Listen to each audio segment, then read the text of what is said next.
is I'm going to share my screen.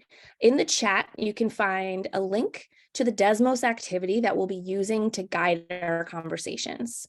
And so that link will let you join that activity as a student. I'm in that activity right now as a teacher. And so that's what you'll see right now when I take over your screen. You can set yourself up to really focus on my screen for a little while. There will be times though where we're going to ask you to interact as a student. So you'll want to be able to find your own window as well where you can enter the activity. So here's our plan for today. When we're all together right now in this big group, we're going to continue with this little introduction, and then we're going to get to do some math together, which we're really excited about. We feel like that's the best way for people to get a sense of the curriculum, is to experience it for themselves. After we kind of go through it from a student's perspective, we'll take a step back and we'll look at the facilitation tools that we used together so that you can see it from the teacher's perspective as well. So we'll do that for about an hour in the full group. Then we'll break out into our grade level groups where each of you will have one of us from our team here. And we'll take you on a little tour of the curriculum and let you dig in and check things out for yourself. And we'll spend some time looking at the specific unit that you're going to be piloting. And so we have some tools and some ideas, and we can just talk that through. And we'll ask you when we get to those breakout rooms for your input about what would feel best for that use of time. And then finally, we'll all just come back together to answer any questions that are remaining and talk about next steps. So for a more detailed view of this agenda, you can actually click right here in this link in the activity, and I'll take you to a Google Doc. You don't necessarily need to have that up for reference during the session, but I encourage you to find it and then either bookmark it or download it or make a copy if you'd like to annotate it, so that you can come back to that after today, because that's where we've sort of organized all the resources that we'll be talking about and referencing. So that's kind of like your one-stop shop for coming back to the information from our conversation. So I'll give you a moment to that. I see 12 people are in the activity. That's fabulous. And you can see maybe on my screen, I have this little orange panel that shows which of the screens you have access to right now. And I can see these numbers where I can see how many people are in each screen. So 8 of us have made it over to the agenda. You can click that link. Well, there's also the link in the Zoom chat if that feels easier for you at the moment. But I'm going to keep us moving. So our goals today, we have a couple hours together, right? That's a lot, and that's a great amount of time, but it's clearly not enough to cover every single thing about this curriculum and what it means to teach with it. But we really hope that we're going to set you up with a solid foundation so that you feel confident getting started for your first few days of teaching. And I'm sure every day you start and try with it, you're going to learn a lot. This curriculum does have a specific approach to math teaching and learning, which may or may not feel like a shift for you. So we'll talk about what that shift could be like, and talk about how it's designed to help us achieve a student-centered pedagogy in our classes. Finally, we definitely, with that agenda document and some of the contact info that's on there, want to make sure that you feel like after this conversation, you know exactly where to go when you have questions or you want to learn more. We're not going to become a full expert in this time together. I wish we were magic and could make that happen. And then some people might be aware that the Desmos platform is designed so that anybody can sort of teach themselves and become a coder and kind of program the backside of these activities. And that's called the computation layer. It is very doable and learnable, but that's not what we're here to talk about today. So just so you know, we wanted to get that on the table so that you're clear. Looks like we have a couple more people coming in. Welcome, welcome. In the Zoom chat, you can find links that Pam has shared to this activity so that you can join and follow along what I'm showing you on my screen as a student. So when I say the Desmos Math 6 through A1 curriculum, some people might really have a sense of what I'm talking about, and some people might just be like, I don't know, what is this? It's just some new curriculum. Okay, cool, whatever. I'm not sure how much familiarity that you all have. So just to give a little bit of context in case it's not something that you've played around with before, the Desmos Math 6 through A1 curriculum, these are kind of the 4 core components. First of all, it does have a lot of digital activities for students to engage with via a device like a Chromebook or an iPad. And it is a core math curriculum. It's intended you could use it to teach. This could be the main tool that you're using all year long. It does blend technology and paper. So there are lessons that are purely paper-based, and there's paper supplements for each of the digital lessons that you can choose to use, because while I think we're really excited about some of the interactions that students can have using the technology, we definitely have a ton of respect of sometimes you just need paper, and that's what's going to help students make the most sense of the ideas. The scope and sequence of this curriculum, the key ideas, the way the units are organized, and how concepts sort of build over time was inspired by the IM curriculum. So people may or may not have familiarity with that one, Illustrative Math, or OUR has its own version of it. So that was the inspiration for this curriculum. And but we kind of put our own Desmos spin on it. And so some of these things come from IM, and then we're kind of using unique tools and interactions to make those same ideas even more exciting, engaging, and effective with students. And so a lot of those ideas that are in common with that curriculum is that each activity, each lesson, each unit is designed to have a low floor and a high ceiling, meaning that all students with different kinds of experiences and backgrounds can access and engage with the ideas. And then students can take it deeper or further depending on their own interests.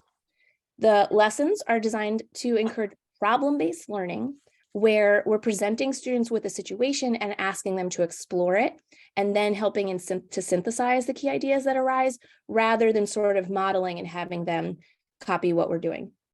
The goal is to build students' conceptual understanding that's going to be lasting for them and enduring as they continue on in math, and to do that via social and collaborative classrooms. So it's definitely not, every student on a device just working silently at their own pace. It's designed to be so that the technology is a tool that students can come together around to discuss their ideas.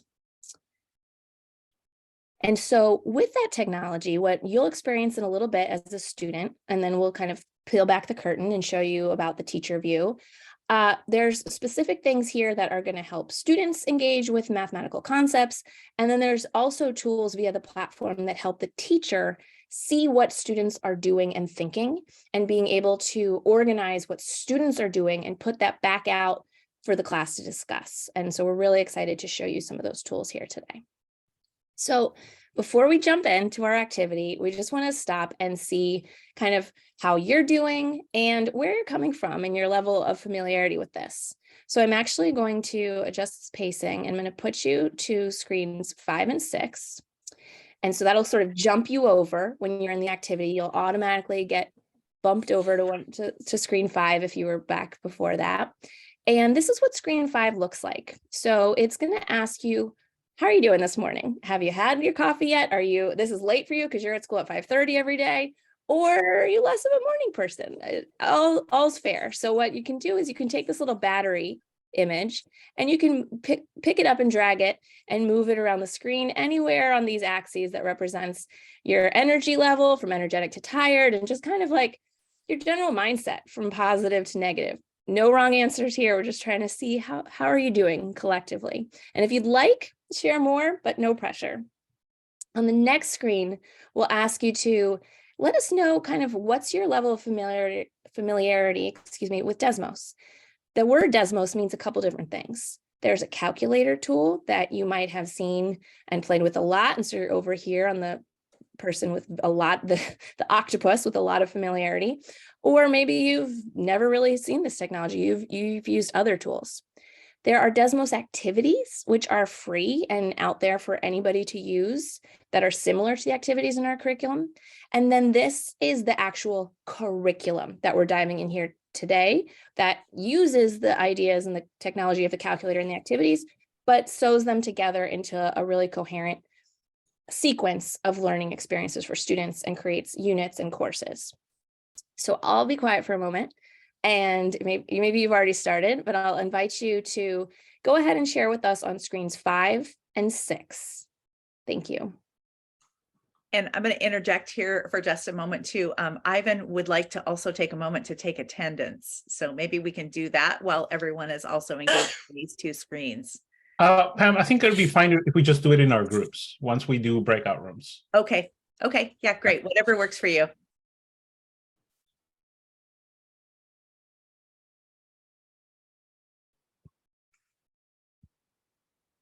I also want to point out here too that Angela has the anonymize mode on, so you can speak your truth and it's not going to put you on blast in front of everybody and in front of all of your peers here. So you'll see a fun mathematician name on your screen. And so I love that feature, and I wanted to call it out here because you can be totally honest in a safe space here. Thank you. I also like pointing out when you use this with kids, they can like look up their own like special person, and sometimes they really get into that business. Yeah, because these are notable mathematicians, but they're not necessarily names that everybody knows off the top of their head. So you could learn about somebody who you weren't familiar with. Anthony, that's so true. And Katie, thank you so much for saying what I forgot to say. And when you as the teacher are doing that, you have this summary view of your class. You can always hover over somebody's, oh, sorry, Anthony, I'm putting you on the spot, but you can hover over somebody's name and you can see the person's actual name too. From this teacher view, and anybody from Desmos or from Renton, please interject at any time. I love it. Thank you. I have a question. Is there a book part to Desmos? Is it all online? It is all online. There are paper activities when we dig into the curriculum exploration, and we'll show you. So there's accompaniments to each lesson that can be done on paper. There's not like a paper version of each activity at this point. I'm excited to show that to you down the road. Is that all right if we come back to that? Oh, sure. I was just curious. Okay, absolutely, Debbie. Thank you so much. And just so that everybody knows, for the pilot purposes, we have printed out all those accompanying activities and practice problems. We printed it out as a workbook. So for the pilot, everybody should have a workbook for the unit they're piloting. That's awesome. That's going to come in handy, I bet. So, Angela, can I interrupt you one more time? of course. I'm leaving comments to people because, you know, balancing a baby's hard and things like that. Do you want to talk a little bit about how you can see the feedback? I know some people have seen how to see it, but others have not. And so can you dive in just a little bit about that? Absolutely. So I'm going to start by saying what this screen we're looking at here together is. So first I was showing you what you see as a student. That's my student view. And then I clicked over to my teacher view. And what that does is it takes everybody's responses and puts them on one page where I can see them kind of collectively at a glance. And when I have an image like this, this is kind of fun. I can do an overlay and then we can see the trends of the group. So I can see there's a lot of positivity. I'm impressed, although no shade if you're not there with us, and a lot of energy with a couple people dragging this time of day. And then the comments that people typed in are here.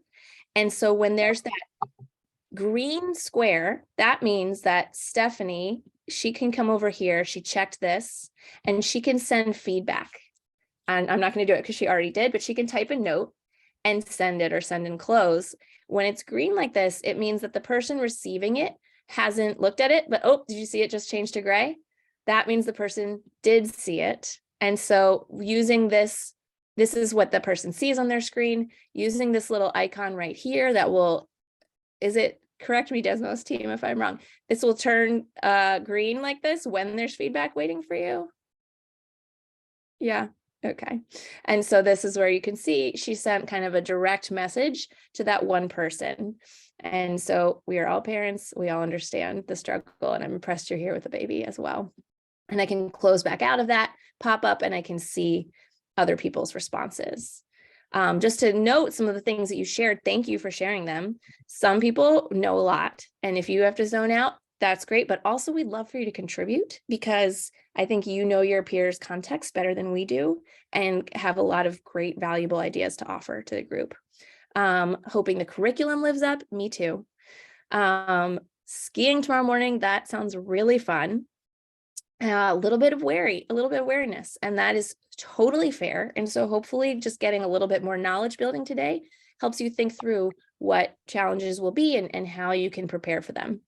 There was a question, do they get a notification any way other than a green icon? It is pretty subtle. So it is the kind of thing that, you know, people would be learning over time. You could draw the attention of one student to it or to the class, like check to see that saying that I'm leaving feedback right now, and you might want to check is a strategy. And then Stephanie says from student.desmos.com, right. So there was next to the green bubble, there was a little red one when I had a message. So I clicked on it and there was the feedback. Exactly. Thank you so much. And so while you're in the activity, just like I missed who said that, but thank you so much. There'll be a little flag here with the number of comments that are waiting for you. When you're out of an actual activity and just on your homepage as a student, there'll be a red flag also that says if an activity you've done before or started before has feedback waiting for you inside of it. And we can show you that also probably during the curriculum tour as well. In terms of Desmos familiarity, I'm going to use my overlay thing again because it's my favorite. We can see kind of a wide range here. And it looks like, yeah, a lot of experience with the calculator and the activities. Curriculum is newer overall. And we really hope this session is designed to give, there's something for everybody. So no matter where you're coming from, that you're going to walk away with a new idea or a slightly higher level of understanding and knowing where to go next. So with that, Desmos friends, am I forgetting anything big before we pass it over to Pam? Okay. The fabulous Pam, I'm going to stop my share. She is going to lead us through an activity. So we all get to be 7th graders today. Okay, hopefully you all can see my screen. So I just wanted to introduce myself really quickly. Again, I'm Pam. I am a fellow Washingtonian. I live down in the Columbia River Gorge, so I'm somewhat local. And I will be the Desmos coach that supports your district. So I'm super happy that you're all here today. So we are going to dig in as students to a 7th grade lesson. So this comes from Unit 5 on integers. And I'm going to sort of lead you through part of the activity. We're probably not going to have time to get to all of it, but we're going to sort of try to balance giving you an experience as a student. At the same time, we're going to peel back the curtain so that you can see the teacher side as well, so that you get a taste of both of those as we go through these next few slides. I've restricted you to, or paced you to screen 7, which is a warm-up screen for this lesson. And this warm-up just introduces you to our context, which you're going to be manipulating the position of this submarine. So there's arrows here that you're going to use to either add floats or anchors to this submarine to move it up and down. And so I'd like you to just take a moment to play with those arrows and hit the go button to see what happens. And I'd invite you to, as you engage with this, just drop what you notice and what you wonder into the chat. So I'm going to give you just a couple minutes to play on screen 7 and just drop in the chat. What are you noticing? What are you wondering?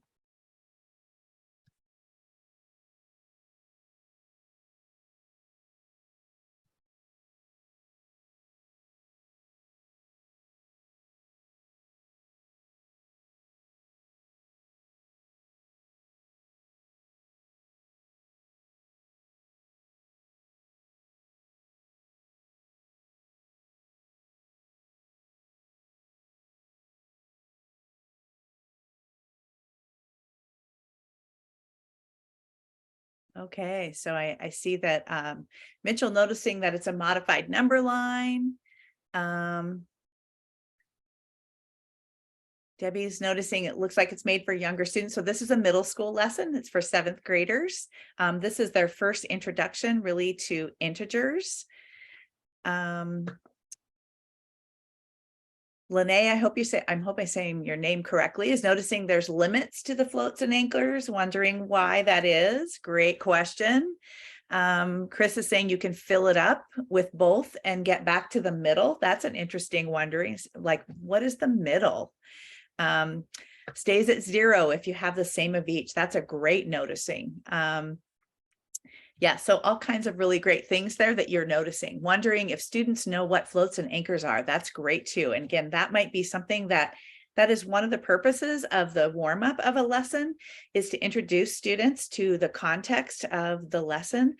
So if students aren't don't have any familiarity with that, don't know what those are, again, a conversation can be had on this screen to help kids build that context before you get into the meat of the lesson. Okay, really great noticings and wonderings. Thanks for that.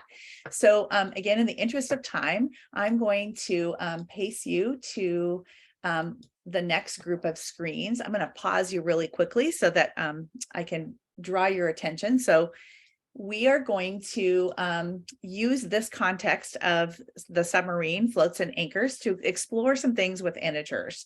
So on screen 8, you are going to add some floats and anchors to this submarine, and you're going to try to collect this star down at -3. So there's a check your work button in here. And again, I'd invite you to, as you play with this one, I'd also invite you to try a wrong answer just to see what happens.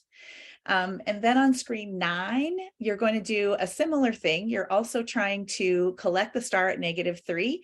This time you're going to try to find multiple ways to do that. And every time you're successful, it's going to add a row to the table. So I would encourage you to, again, try a multitude of different ways to get to -3.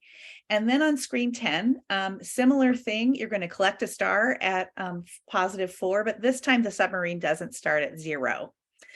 So I invite you again to try out a bunch of things, try out some wrong answers as you're working on this as well. So I'm going to unpause you and let you engage with those 3 screens for a bit.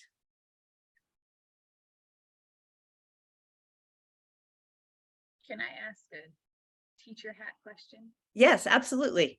So I'm noticing that you're pausing us and introducing the slides. Yep. For 7th grade, 3 slides seems like it might be too much.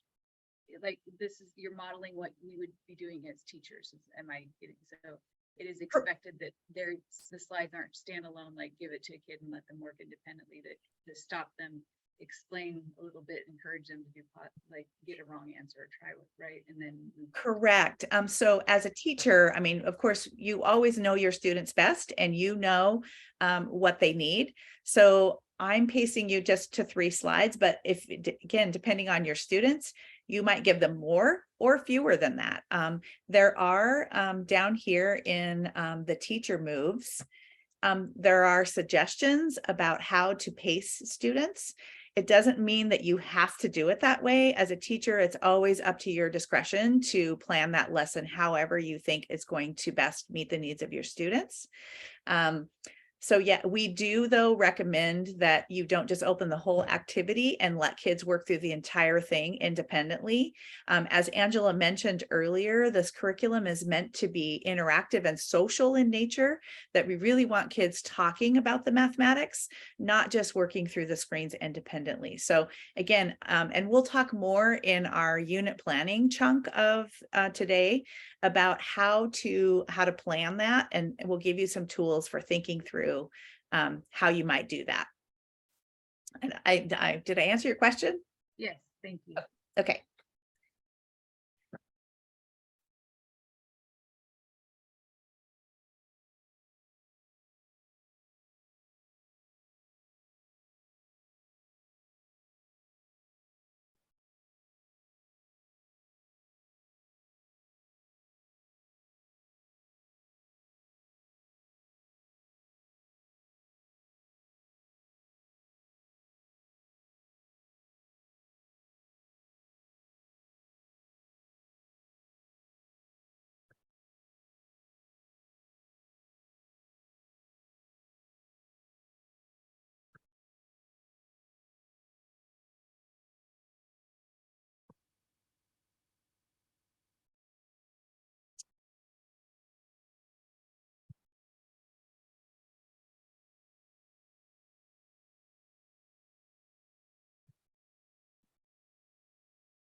Okay, I'm going to pause you in 4, 3, 2, and 1.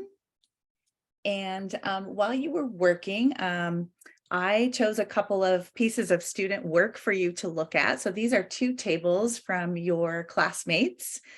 And I'm using to peel back the teacher curtain a little bit, a tool called screenshots. So you can screenshot student work and present it as fodder for classroom discussion. So I picked a couple of pieces here, and I'm going to add a question for you to think about here. So all of these end up at -3. So how are the combinations that result in -3 the same, and how are they different? So as a teacher, you can pose a question, and then depending on how, again, you have your students grouped, you can put them in groups and have them chat. You can have them chat as partners. There's lots of different ways that then you can hold this discussion, and then you can, again, share out as a whole group. So this is called the snapshot tool, and it's super handy. And again, the idea behind using the snapshot tool is to use student thinking, and it doesn't always have to be correct thinking. Sometimes it's really awesome to share an incorrect answer and explore like what is correct about that thinking, and then how you can use that thinking to move students' understanding forward. So just wanted to model for you that snapshot tool piece, and we'll talk in a little bit more about how that tool works.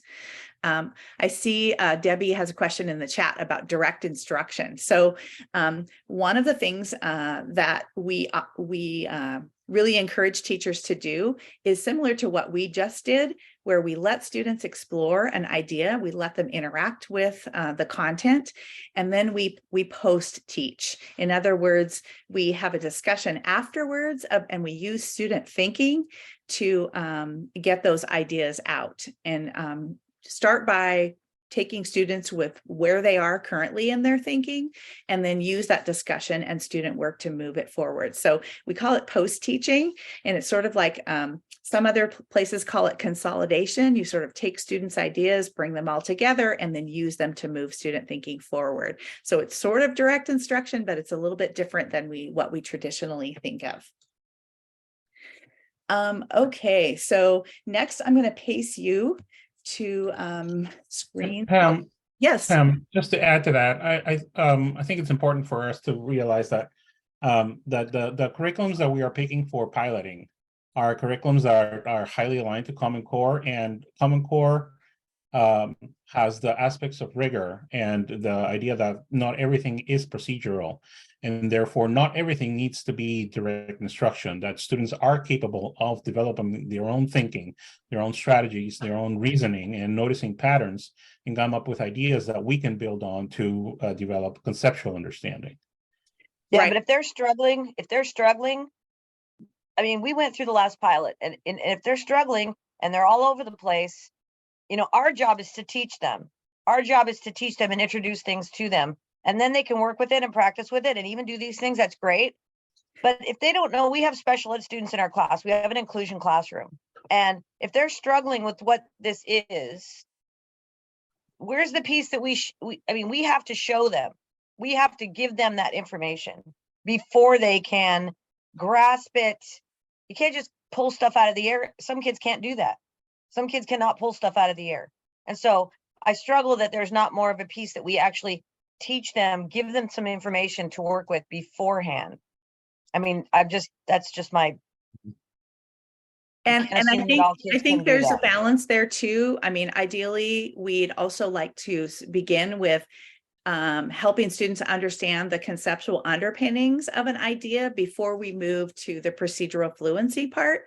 So keep in mind that this particular lesson that we're looking at is the very first lesson in Unit 7. It's meant to be a conceptual understanding kind of lesson. So this lesson is really not about procedural fluency and getting kids to be able to add and subtract integers fluently. This is a sort of basic, helping students understand how it all works, and to understand the conceptual pieces underneath it before we get to the fluency piece. So that is one of the other pieces about Desmos that's important to understand, is that not all lessons are procedural in nature, and that as a teacher, you also want to make sure you know that going in, that the goal of this lesson is not to get kids to add and subtract integers fluently. The goal of this lesson is really about understanding the concepts behind that.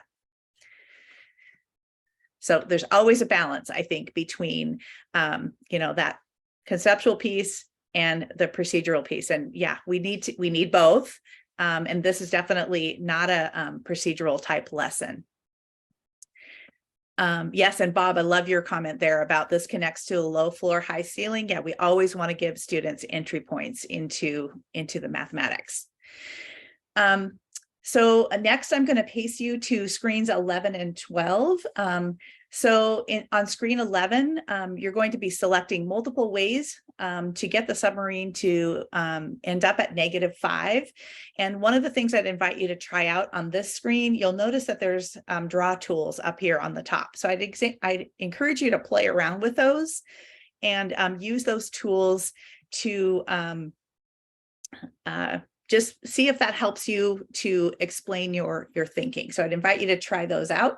And then on screen 12 is a card sort, and it invites you to group together combinations that will make the submarine go up and down. So you can drag these around, and if in order to group them together, you just sort of put them over each other. You'll notice that it changes, it has a blue border around it, and then they'll be grouped together. And again, you can separate them as well. So I'm going to give you also a couple minutes I'm going to unpause you and let you play around with those two screens.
I see a couple people are trying out the draw tools. Again, I'd encourage you to, if you haven't played with those, to try those out.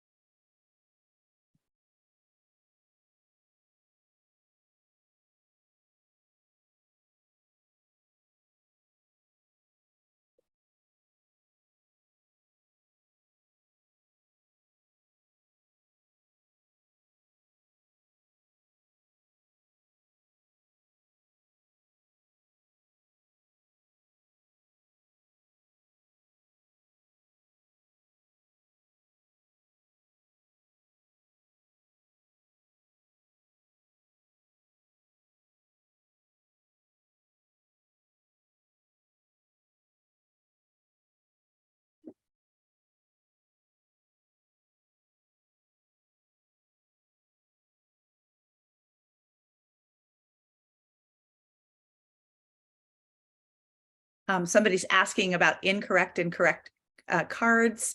You can see on my teacher end, there's a little button up here in the corner where I can click on show correctness, and it shows me how everybody's cards are arranged.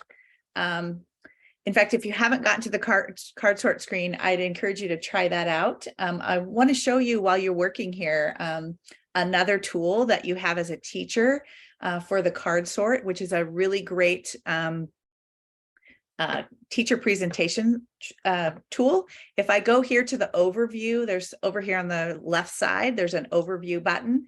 If I go there, it shows me the most common incorrect group of cards. So I can actually present that. If I click on this, I can present that to the class, and we can talk about, well, what is the good thinking about this? What's right about this thinking? And why is this possibly a difficult group? There's also down here the most common incorrect card. Again, I can present that. There's some really good thinking here, because when we as someone mentioned in the chat earlier, like when you do the same amount of each, that it sort of undoes it and puts you back to zero. So like adding and removing seems like it would be a way to undo things. And then floats and anchors are also sort of opposites. And so there's some really good solid thinking here. And we can talk about why this card is difficult to place. And again, some really good classroom fodder for classroom discussion in terms of why is this card hard to think about, and get kids to really dig into what's happening here. So in the interest of time, we're actually a little bit behind schedule. So in the interest of time, I'm going to pause you here. Let me give you a countdown. So 5, 4, 3, 2, and 1. So in the interest of time, I'm just going to walk you through the next few screens, just so that, again, I don't want to get us too far behind. I want to make sure that we have some time for unit planning. So on screen 13, this particular one, again, students are asked to, instead of collecting a star and having a target of where they want the submarine to go, it's giving them how many floats and anchors, and they are going to enter the final position. So this one also, if we look at the teacher moves, is denoted as a place to progress check. In other words, a place to sort of figure out how are kids doing. One of the things about the Desmos teacher dashboard is when you look at that summary screen, it has a ton of information on it. It's really hard to monitor how every student is doing on every screen. So instead of monitoring the whole thing, you might select as a teacher a couple of screens in the activity to specifically check to see how students are doing. So that's called out here in the teacher moves tab. So every screen, by the way, in a Desmos activity has this teacher moves tab that has suggestions for pacing. It has suggestions for facilitating a discussion. It has possible sample responses, and it also has some supports for students who might need those. So those teacher tabs are super handy. On screen 14, students are asked to decide who's correct. It has two different student thinking, and then they have to decide who's correct and explain why.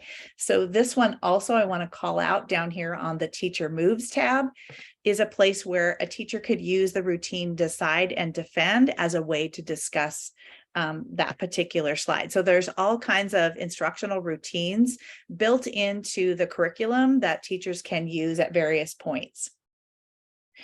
Screen 15 is a repeated challenge screen. So this is an opportunity. Somebody was asking about, like, well, where do kids learn, or where do kids get practice and become fluent?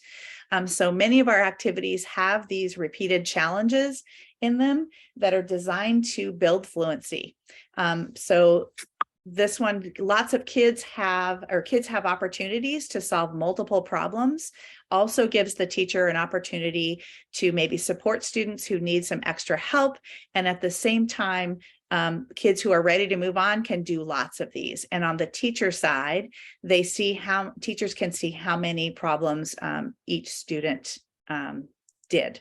So again, this sort of built-in differentiation piece where some kids can do more, some kids don't have to do as many. And again, the teacher has an opportunity to support students who need some extra help. The next screen, 16, is a lesson synthesis screen. And every lesson has a synthesis screen. And this is a place, usually it's an open-ended question, and is a place where students can consolidate their thinking and put into their own words what they've learned and what they've figured out in this lesson.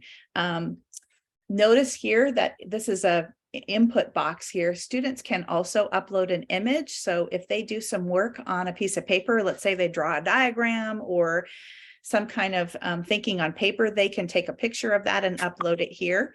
They can also input audio. So if a student doesn't like to type or can't type, they can input an audio response. And then of course, there's these math tools here where they can use to upload or to type in mathematical notation. So every lesson again has that lesson synthesis screen. And I also want to point out this one is labeled as a key discussion screen. So also in the teacher moves, that's something that you'll want to look out for. Key discussion screens, there's usually 2 or 3 in each lesson. And those are places where we think are good places to stop and have a discussion. And again, to sort of do that direct instruction, consolidation, pulling together all the thinking that kids have done for the day and into one place. Okay, so I'm going to pace you to the cool down for this lesson. Whoops. The cool down and the reflection. I'm going to unpause you and have you interact with the cool down screen. So the cool down screen is a place again where we're where students have an opportunity to show us what they know and what they figured out. So every lesson has a cool down screen. It's sort of like an exit ticket and gives students a chance to, again, show what they figured out.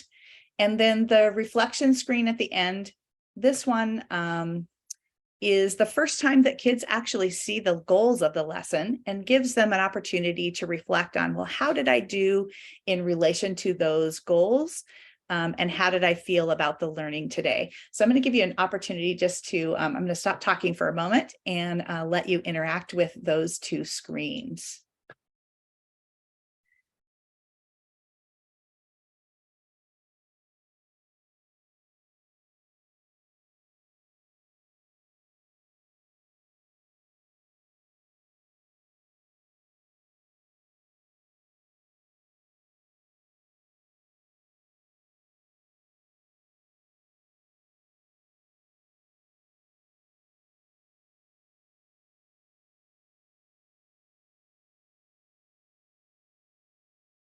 Also want to just point out really quickly that on the cool down slide, you'll see that those draw tools are also up there.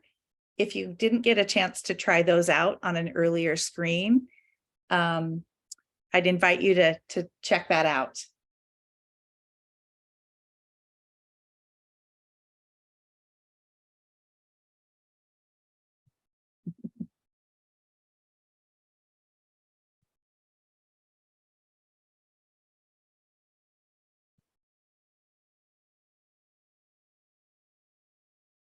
And while you're working here, I thought I'd present a couple snapshots too.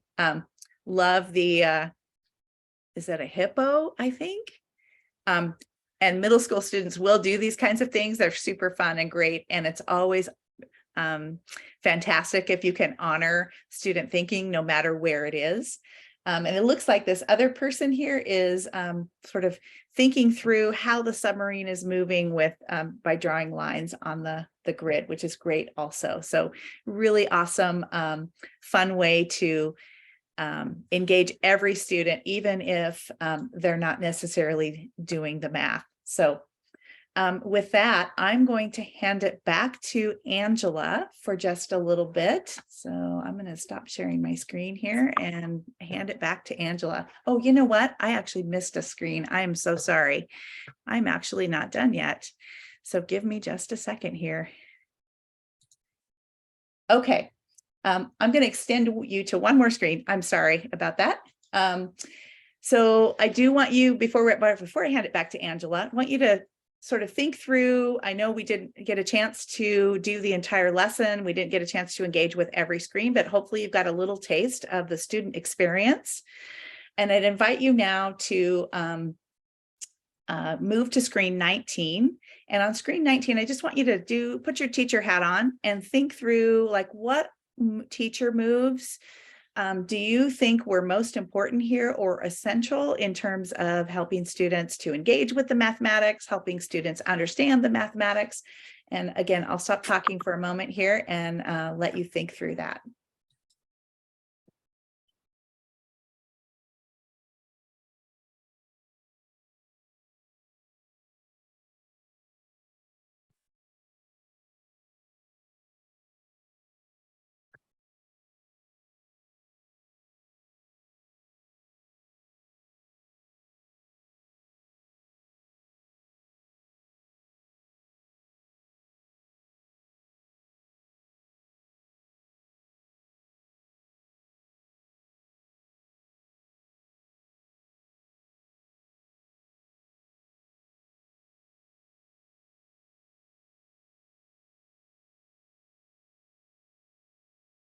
Okay, lots of great ideas coming in here.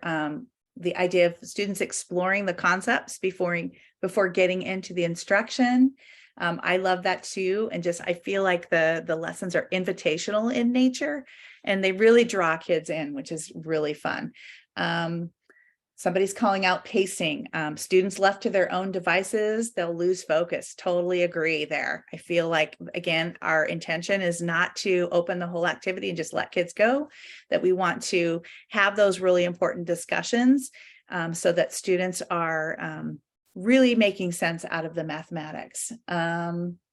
Using snapshots. Yeah. I mean, we really believe at Desmos that students bring a lot of really great brilliance to the classroom and that we can use their current understanding to help them move their learning forward and their thinking forward. So yeah, that's definitely, we really believe in a student-centered classroom where student ideas are at the center of what we discuss. Being able to pause, yeah, and control how they move along. Yeah, instead of letting students race ahead and when we can't keep them all in the same place. The whole idea of pacing, celebrating opportunities and student success, giving feedback in real time. Awesome. And thank you, Stephanie, and my other colleagues for putting feedback in there so that everyone got to experience that. Key discussions, right? This curriculum, again, is not meant to be done independently. It's meant to be teacher facilitated, discussed, where students are actively talking about the mathematics that they're working on. So it's meant to be social and interactive, and that classroom discourse is so important. There's all kinds of research that backs that up, that when kids talk about what they're learning, they learn more. Yeah, and as a teacher, you have access to all that student thinking, and you can use that student thinking again in those discussions. Great call outs on all of those things. Okay, all right, now I'm going to pass it back to Angela. Sounds good. Thank you so much, Pam. I love that lesson. That was really fun to go through it with you. As a 7th grade teacher, I tried so many different contexts to introduce, positive and negative integer relationships, and I wish I had had this. And thank you, everybody here. Your comments and questions are so incredibly thoughtful. It's really fun to see how you're making sense of it and how you're already starting to think about how students might do with it. I'm going to stop that pacing and just invite you to come to screen 20 with me. So as a student, you can press next and invite and advance to the next screen when you're not paced. That's always an option too, depending on what's going on with your students and what lesson activity you're engaged with at the time. And so now that you kind of got to see it from a student view, of course, you didn't turn off your teacher brain fully, like how could you? We're just going to look at it a little bit more from the teacher lens in terms of the structure of that lesson that we saw and some of the tools that were available through the platform. So we'll spend about 5 or 10-ish minutes chatting, and then we'll go into the breakout rooms by grade level, and you'll get to dig into a unit. So the structure of this lesson is representative.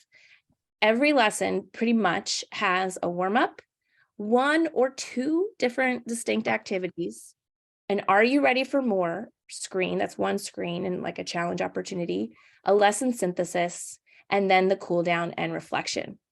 And so when we saw that lesson, I'm just going to bring you with me. This is what the curriculum page looks like for a unit. And like we were saying, this was the very first time that students were being asked to explore relationships with positive and negative numbers. So this was the very first lesson. They'll have more chances to sort of build on the understandings and that they started exploring and playing with in that lesson. But when I come into this lesson, I actually, from my teacher view, and we'll get into this more in breakout rooms, I can see that lesson laid out for me here. And I can actually see the warm up was that first screen. And then in this lesson, the activity first was really what we spent our time with. Activity 2 took the same context, but took the ideas that students were being asked to engage with to a little bit of a deeper level. There's a synthesis screen, there's a cool down screen, and then there's a reflection screen where the student can stop and think about how did that lesson feel to them and connect with what were the learning objectives. So I'm just going to briefly talk to you about each of those components, and you can kind of compare what we're saying here to your experience just now, and also to kind of your current lesson structure that you've been comfortable using so far. Actually, before I do that, just that lesson structure overall, it is, like Pam said, designed for this post-teach idea. So with the warm-up, we're building familiarity with the context, then we're inviting students to play around and explore and discuss their activities. And then that synthesis piece is where we are pulling together the key ideas from the lesson and trying to reinforce the connections that we want students to make. So the screens, I don't like to necessarily read text off of a screen to people, but I feel like this is just really important here. Every screen then is inviting students to have a mindset of exploration and try things for themselves. When you're seeing how does your submarine move, you're getting meaningful feedback. You're not getting a right or wrong. You're getting a, oh, did that work how I wanted to? If not, what could I change? And by collecting all of these student explorations and putting it so that we can share it with people in the class, we're really hoping to value and show them that their input and ideas are valued and connect these mathematical concepts to a situation. And let them tell a math story about how positive and negative numbers work in this situation. And so that warm up, I could spend for so long on a warm up, like that's a personal tendency of mine that I always have to watch when I'm with students. But it's really meant to just be that 5 minutes kicking the class off. It's to help introduce the context usually. And it's connected to something that students hopefully are bringing some intuition, something that they can just have an idea of what to try without being directly guided in terms of what to do. It's meant to just kick things off with an invitational, engaging launch. The activities can be longer. And this is where, you're thinking through where you want to emphasize, where you want to pause and have discussions. This is the heart of the lesson. And they will include some screens that are explicitly labeled in the teacher's guide, key discussion screen, because you're not going to have time to talk about every screen. You're probably going to do like Pam did and paste to a little set of screens and then pick 1 or 2 places to pause, project, have that conversation. And they are often designed for students to work with a partner or in a small group, whether that's sitting next to each other, comparing their screens, or even both looking at the same screen together. The Are You Ready for More is designed to, if there's a student who's really into this, give them a chance to take it further. And it is, in addition for a student to be challenged further, but we definitely want to try to make those available for any student, whether or not there's somebody who wanted to spend more time or somebody who took less time on the previous activity. The synthesis is that it's kind of the most teacher-led piece of the lesson. And this is where, towards the end of the lesson, it's one screen, like Pam just showed us, where we're reposing basically a prompt that relates to everything we've done today. And it's a chance to say, okay, now we did all this, we talked about it, you try. And with that, you try and seeing how students do and what they produce, that's where a teacher can really say, okay, this is the points. These are the main points I'm trying to reinforce. I can use some student work to do that. And then that cool down is, people are very familiar, I think, with the idea of like an exit ticket, something that students are doing usually on their own at the conclusion of a lesson to check in with themselves with what's making sense, and show teachers as well where their thinking is at that point of the lesson. I am not keeping an eye on the chat. I'm sorry. So I think that other people are. All right. Please interrupt me if there's something I should be highlighting from the chat right now. Angela, one thing to highlight from the chat, and it won't necessarily be right in this section, but I think before we go to breakout rooms, it'd be really great to look at that lesson that we just did together, and down at the bottom, the paper resources that are available for it. Absolutely. Okay, great. And then I'll just chat briefly about the pedagogy tools, and then I'll stop talking at everybody. So thanks so much for bringing that up. So here I am back in the lesson, and you'll get a chance to go explore in your own grade level a specific unit, and you can dig into the lessons inside. So this is what I'll see. And with the lesson, I've got a summary of some of the things that go with it. We're going to get more into this, but here are the screens for a digital lesson. There's always this note document with every single lesson, whether it's a lesson designed to be done digitally or a lesson designed on paper, which are about 20% of our lessons. When I click this, I have these 3 screens. I can open this as a PDF, and I could print it out and copy it as is. I could also use this feature to where it says copy and edit to open it as a Google Doc, which will then be my own copy that I can play around with the formatting. I could pick and choose what pieces I want to keep. I could take notes from multiple lessons and combine them into a single document. I really have, the autonomy to decide what pieces I want to use and how. These are also always available in Spanish. And so that notes document, I'll show you the PDF. It's not the exact same problems from the lesson, but it's related to what happened in the lesson. And it's another opportunity that you could use to revisit the ideas, to solidify the ideas, to give kids another chance to practice or a chance to revisit it on paper or with a different group of peers, even at home. It's also something sometimes people will have taught that lesson a few days ago, and then they'll take the notes from a few subsequent lessons and put them together, maybe not all of them, or maybe some of them, and have it as a chance for students to revisit ideas from a few days past. And this document always includes, it's not very long, it's like 1 page usually. There's also space if you wanted students to be taking notes or either coming up with their own what makes sense to them or kind of copying down something that comes up in the conversation, the synthesis. There's space for that. And it also will include the learning targets from that class period, from that lesson. It also has an answer key. So sometimes people will just make this available. I think printing out the answers would probably be a lot of paper every day, but people will post it and make it available so that both students and their families sometimes can come back and reference, okay, well, what's a worked example from that lesson? The additional piece of a lesson is there's always a set of practice problems. And now the practice problems are nice because they're available either digitally as screens or on paper, and then the same problems either way. And so depending on whether you want students doing this in class or at home, whether they prefer devices or paper, you could assign it either way. The digital ones do have self-checking built in. So most of the problems as children are trying them, when they get to the last screen of that set of screens, it will show them feedback. And so sometimes, most of the time, not all the times, it can tell them like with a check mark if their answer was correct or not. Anything, Desmos team, that I'm failing to point out here that's important? Thank you so much, Pam. Sorry, not Pam. Thank you so much, Angela, for walking us through that and showing just the different print options that are available as well as the practice problems. And we'll spend more time in a moment. I want you all to be able to dig into a lesson from your own grade level. So I apologize if it feels like I rushed through looking at that lesson. I think that we were able to talk about most of the pedagogy tools during the lesson, but you'll also have access to this activity. You can come back to it if you like. They're the anonymized feature that lets you show students on the screen as names that are notable mathematicians, not necessarily themselves.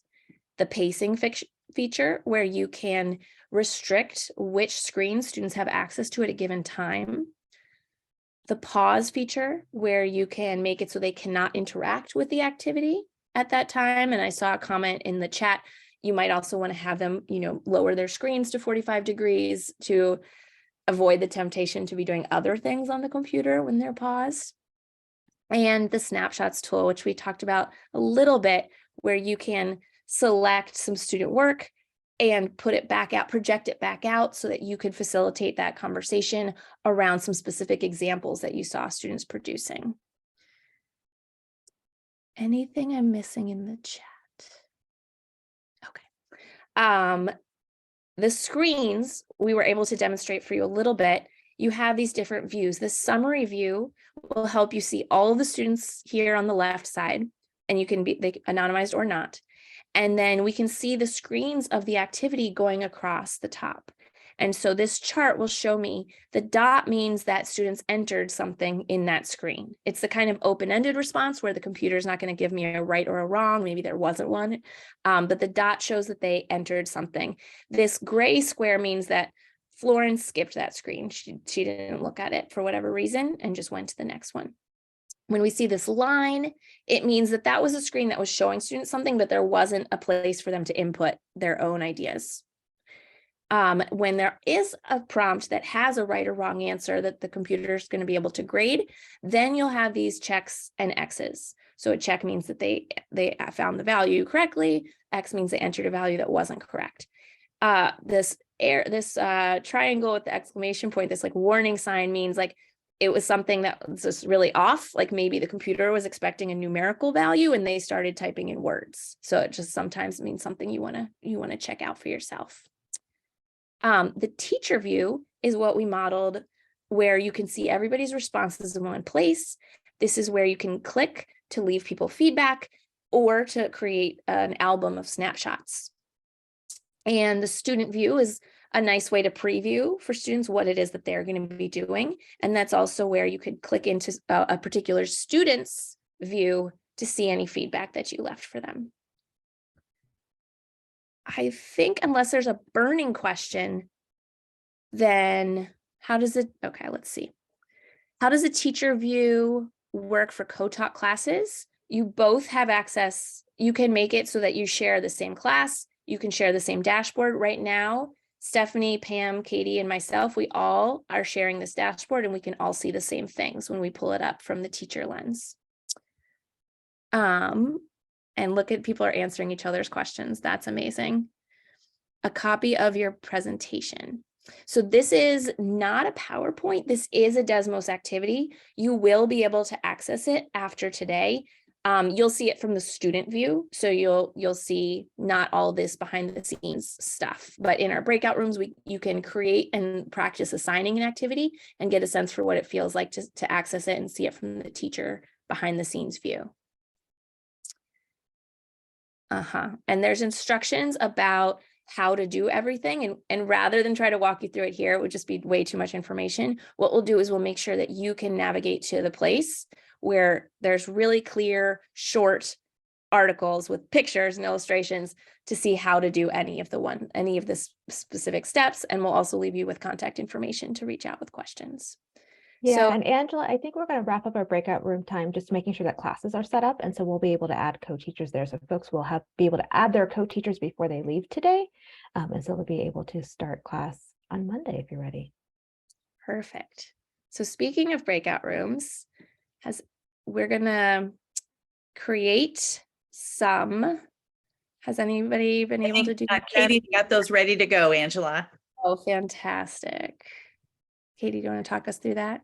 Yeah, so I will open up breakout rooms for us all. If you are in a grade 6, if you're zoning in on grade 6, you're actually going to stay and hang out with Pam in just this main room. So if you are 6th grade, you won't actually navigate to a breakout. And that way, if anybody accidentally gets kicked out, Pam can kind of help shift you back into a room when you come back in. They are going to be self-select breakouts. So when I open up the rooms, you will get the option to select which grade level or course to go to. And one of us will be there in just a moment to join you and walk you through some unit planning. So I am going to open up rooms now and hope that it worked. Well, let me know if y'all see it.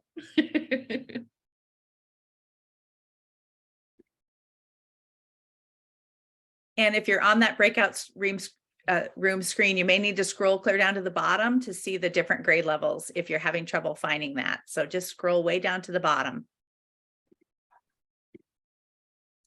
If you are not sure, drop in the chat what grade level you're looking for, and we can scoot you there. If you're like, I'm lost, help me out, we got you. Mitchell, I'm getting you here. And I will be in just a minute to join you in grade 7. Okay. And those of you who are still here, I'm assuming you're in 6th grade. Okay, awesome. Okay, I'm gonna dip out of here, Pam, to go join my group, but feel free to send anybody our way. Okay, so what grade level are you? So I'm not sure how to say your name. Yeah, Yunjin. Yunquin. Yunjin. So what grade level are you? High school. She would be algebra 1. Okay, I am. You know what? I need to. There we go. Thank you much. I'm sending you there I now. don't know what happened to myself. You know, but I will. Okay. Thank you. Awesome. Okay, so the rest of you folks, I'm assuming you're all 6th grade, which is awesome. Fantastic. So the first thing I want you to do is go to teacher.desmos.com. I'll put that in the chat. Oh, can I take a moment for attendance? Oh yeah, absolutely. Yes. Okay, so on the chat, I am putting a link to our document for attendance. If you're part of the adoption committee, you can sign in the same way that we've always been signing in. If you are not on the adoption committee, there's a second sheet called PLC attendance. So click on that, and on the column for synchronous January 28th, please add 2 hours there for today's attendance.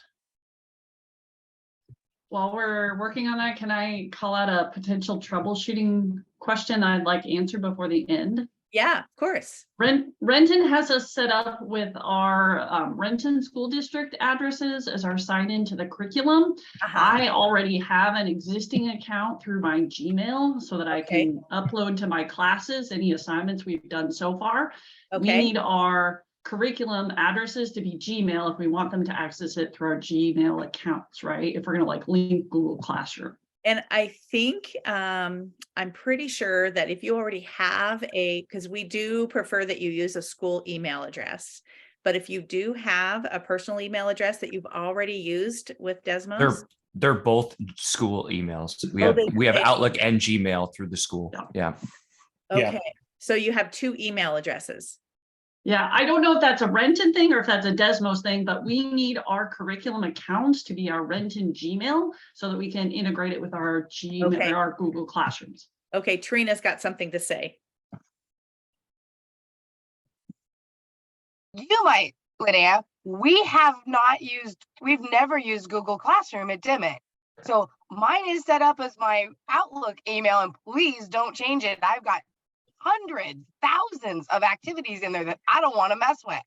Okay, so I tell you what, so this is, I think, a different issue. I don't want to necessarily take our time today. I want to make sure you have enough to get started with the curriculum today. So maybe this is something that I can troubleshoot and problem solve with Ivan afterwards, and we can figure out, because I do know there's also a way to merge accounts. So if people have multiple email addresses, I think we can merge those into one Desmos account, I think.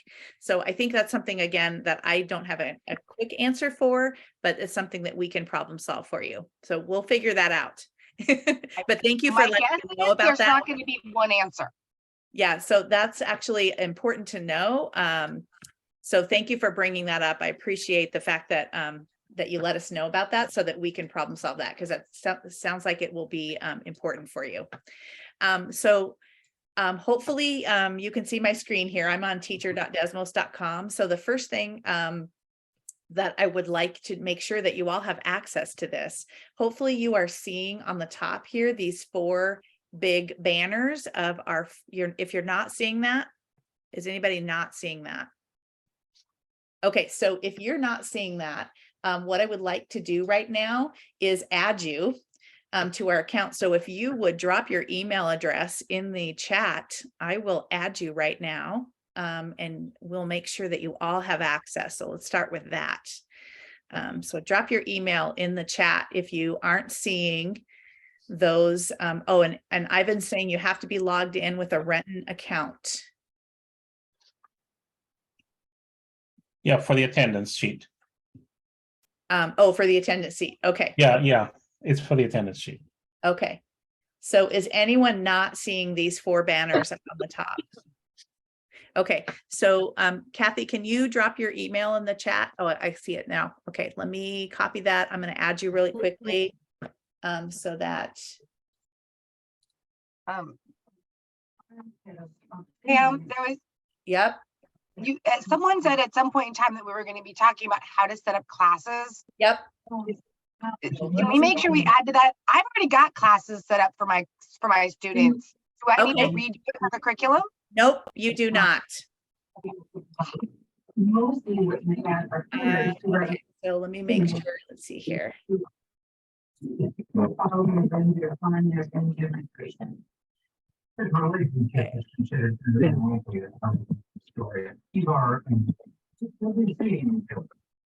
Okay, so I'm going to invite you, and you should have an invitation to join in your email. And as soon as you accept that invitation, hopefully you'll see this whole these banners at the top, which is the access to the curriculum. So what I want to do first is I just want to kind of take you on a tour of all the resources that are available to you in the curriculum. We were hoping to actually give you some time to dig in to do some unit planning. I don't know if we're going to have time for that because we're a little bit behind, but I do want to make sure that you know where all the resources are. So again, this is our landing page, and you have access to all 4 of these courses. So when you know, if you have advanced students that you want to put into some 7th grade materials, you have access to those. So I'm going to, since you're a 6th grade team, I'm going to take you on a tour through the 6th grade resources. So you can access that through that top banner. And again, notice you can navigate to the other curriculums here on the top.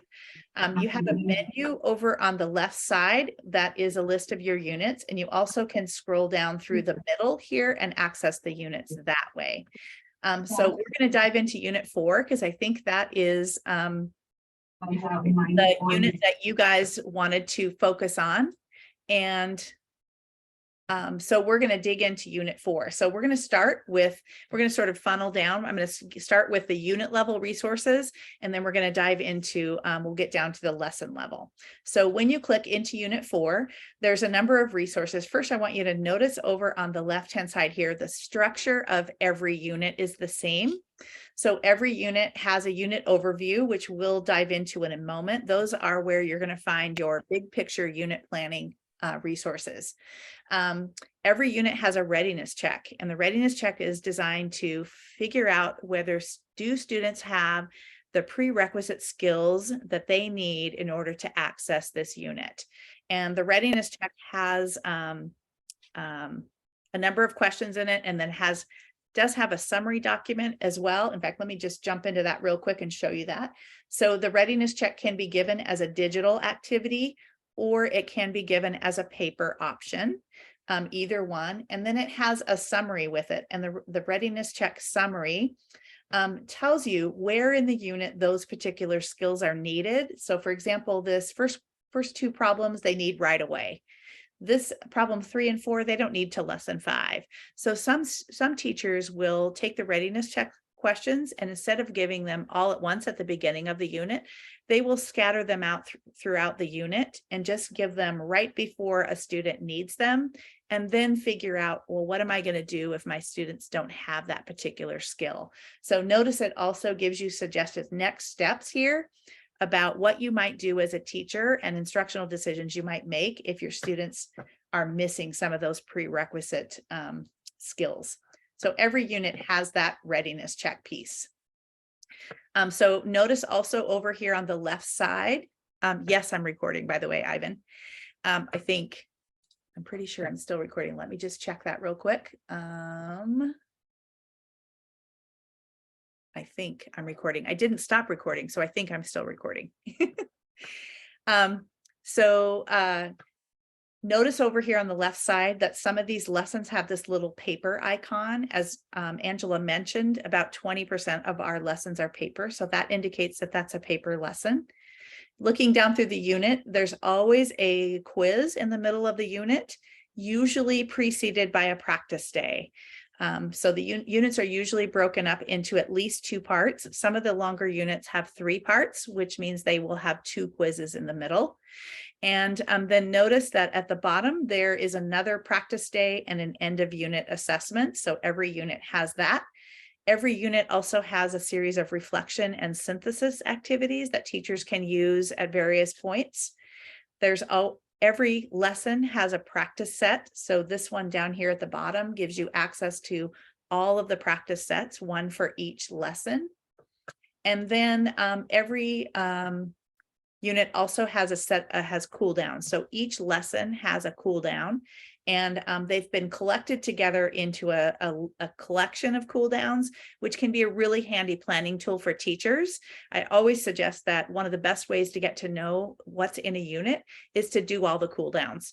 It gives you an idea of how the concepts progress in the unit and what specifically kids are being asked to do. So that's sort of the general structure of a unit. So I'm going to dig in here to the Unit 6 overview. So this again is big picture, like what's happening in the unit. So it gives you what the big ideas are in each section of this particular unit. The vocabulary is listed over here on the right side. List of materials that you'll need, which standards are being addressed, and if you hover over those, it'll tell you what those are. And then there's a couple of other pieces here that are important. I always really love this summary. So this summary gives you just a really quick overview of what's in each lesson and what the goals are in each lesson. So again, gives you a really good idea of just getting big picture idea of the trajectory of learning in the unit. So you're asking about the pacing guide. We'll talk about that here in a second. So we're getting to that. There's also in here a unit overview video, and I'm not going to click on that because we don't have time to watch it, but I definitely suggest you watch that. The unit, it's a 10 to 15 minute video that's a conversation between a coach and a curriculum developer around the unit. Gives, again, really good overview of the unit. And one of the things that's in that particular video that you won't find anywhere else in the resources is a list of what skills students need to master and by which lesson. So it'll say, you know, this one, if a unit is on, this one's on division of fractions, like whether they should be able to draw a tape diagram or whatever the skill is, it'll tell you what those skills are and where in the unit that a student needs to master those. And then this is a cool down collection. So this is the cool down for each lesson that you can go through. And this is partially the answer to Lene. Am I saying your name right? Lene? Okay, so this is partially the answer to Lene's question about a pacing guide. So if you look into these cool downs, there will be teacher moves down here at the bottom. Like this one says, students will have more chances to develop their ability. So this tells you that students are not necessarily meant to have this mastered at the end of this lesson, but they're going to have more opportunities to work on this. So you shouldn't necessarily spend more time working on that right now. So those teacher moves in the lesson or in the cool downs will definitely give you some ideas of like, well, should I move on or not? Again, as we talked earlier, some of the lessons are conceptual in nature, and we don't necessarily expect students to have procedural fluency yet. So I really suggest definitely looking at those teacher moves in the cool down. One other piece about pacing in terms of timing for the lessons, most of our lessons are, or all of our lessons, most are designed to take 45 minutes. There are some lessons that are shorter and some that are longer. And you'll see that, you'll get an idea of what those are. Let me back up here too. Let me go back up here to the unit overview. So one of the pieces in the unit overview is called the unit facilitation guide. So I'm going to open that up really quickly. So this is also great for unit planning, also gives you what students have encountered before in prior grades that relate to this particular unit, and where kids are headed in either future units or future grades that are related to this unit. Again, big ideas and standards are listed here. And then this is kind of the pacing piece. So it goes through here lesson by lesson, gives you an idea of the purpose of that lesson. And if the lesson takes longer than 45 minutes or is designed to take longer, there'll be a note over here in this column. Let's see if there's one here in this. So it looks like this unit, there's a note here in lesson 14, says this lesson may take longer than one class period, and gives you some ideas of what you can do. So typically they're designed for 45 minutes. And if they take a different amount of time, it will be noted here on the unit facilitation guide. Again, you'll see that paper icon that denotes that that's also a paper lesson. Also in this document, if you scroll way down to the bottom, there is guidance at the bottom of the document about how you might consolidate lessons. Let's say you're pressed for time and you don't have time to get to some lessons, gives you some idea of where you might consolidate or even leave some stuff out. So just know that that's way down on the bottom. Sometimes it gets overlooked because it's way down at the bottom of that unit facilitation guide. Okay, so there's a question in the chat too about the cool down. So if you look at the cool down, I mean, there's not a way really to print out as a paper exit ticket. We do have some teachers that will screenshot the cool down screen and print it out. We don't currently have a way though to print that out as a paper exit ticket. Okay, so any questions about the unit? Well, let me just really quickly here, still on the unit overview page. There are a number of paper resources here. There's again a guided notes, and that one is actually designed to for teachers to fill out as they watch the unit overview video. There's some guidance for remote learning, some goals and glossary, and then a family resource page that can be sent home. Just outlines kind of the general ideas in the unit.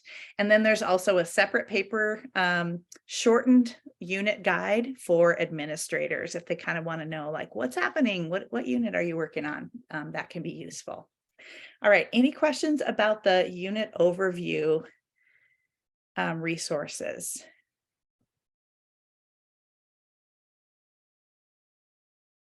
Okay, so let me just dig in. Let's go down into a lesson. So let me just pick this first one here. So the lesson level resources.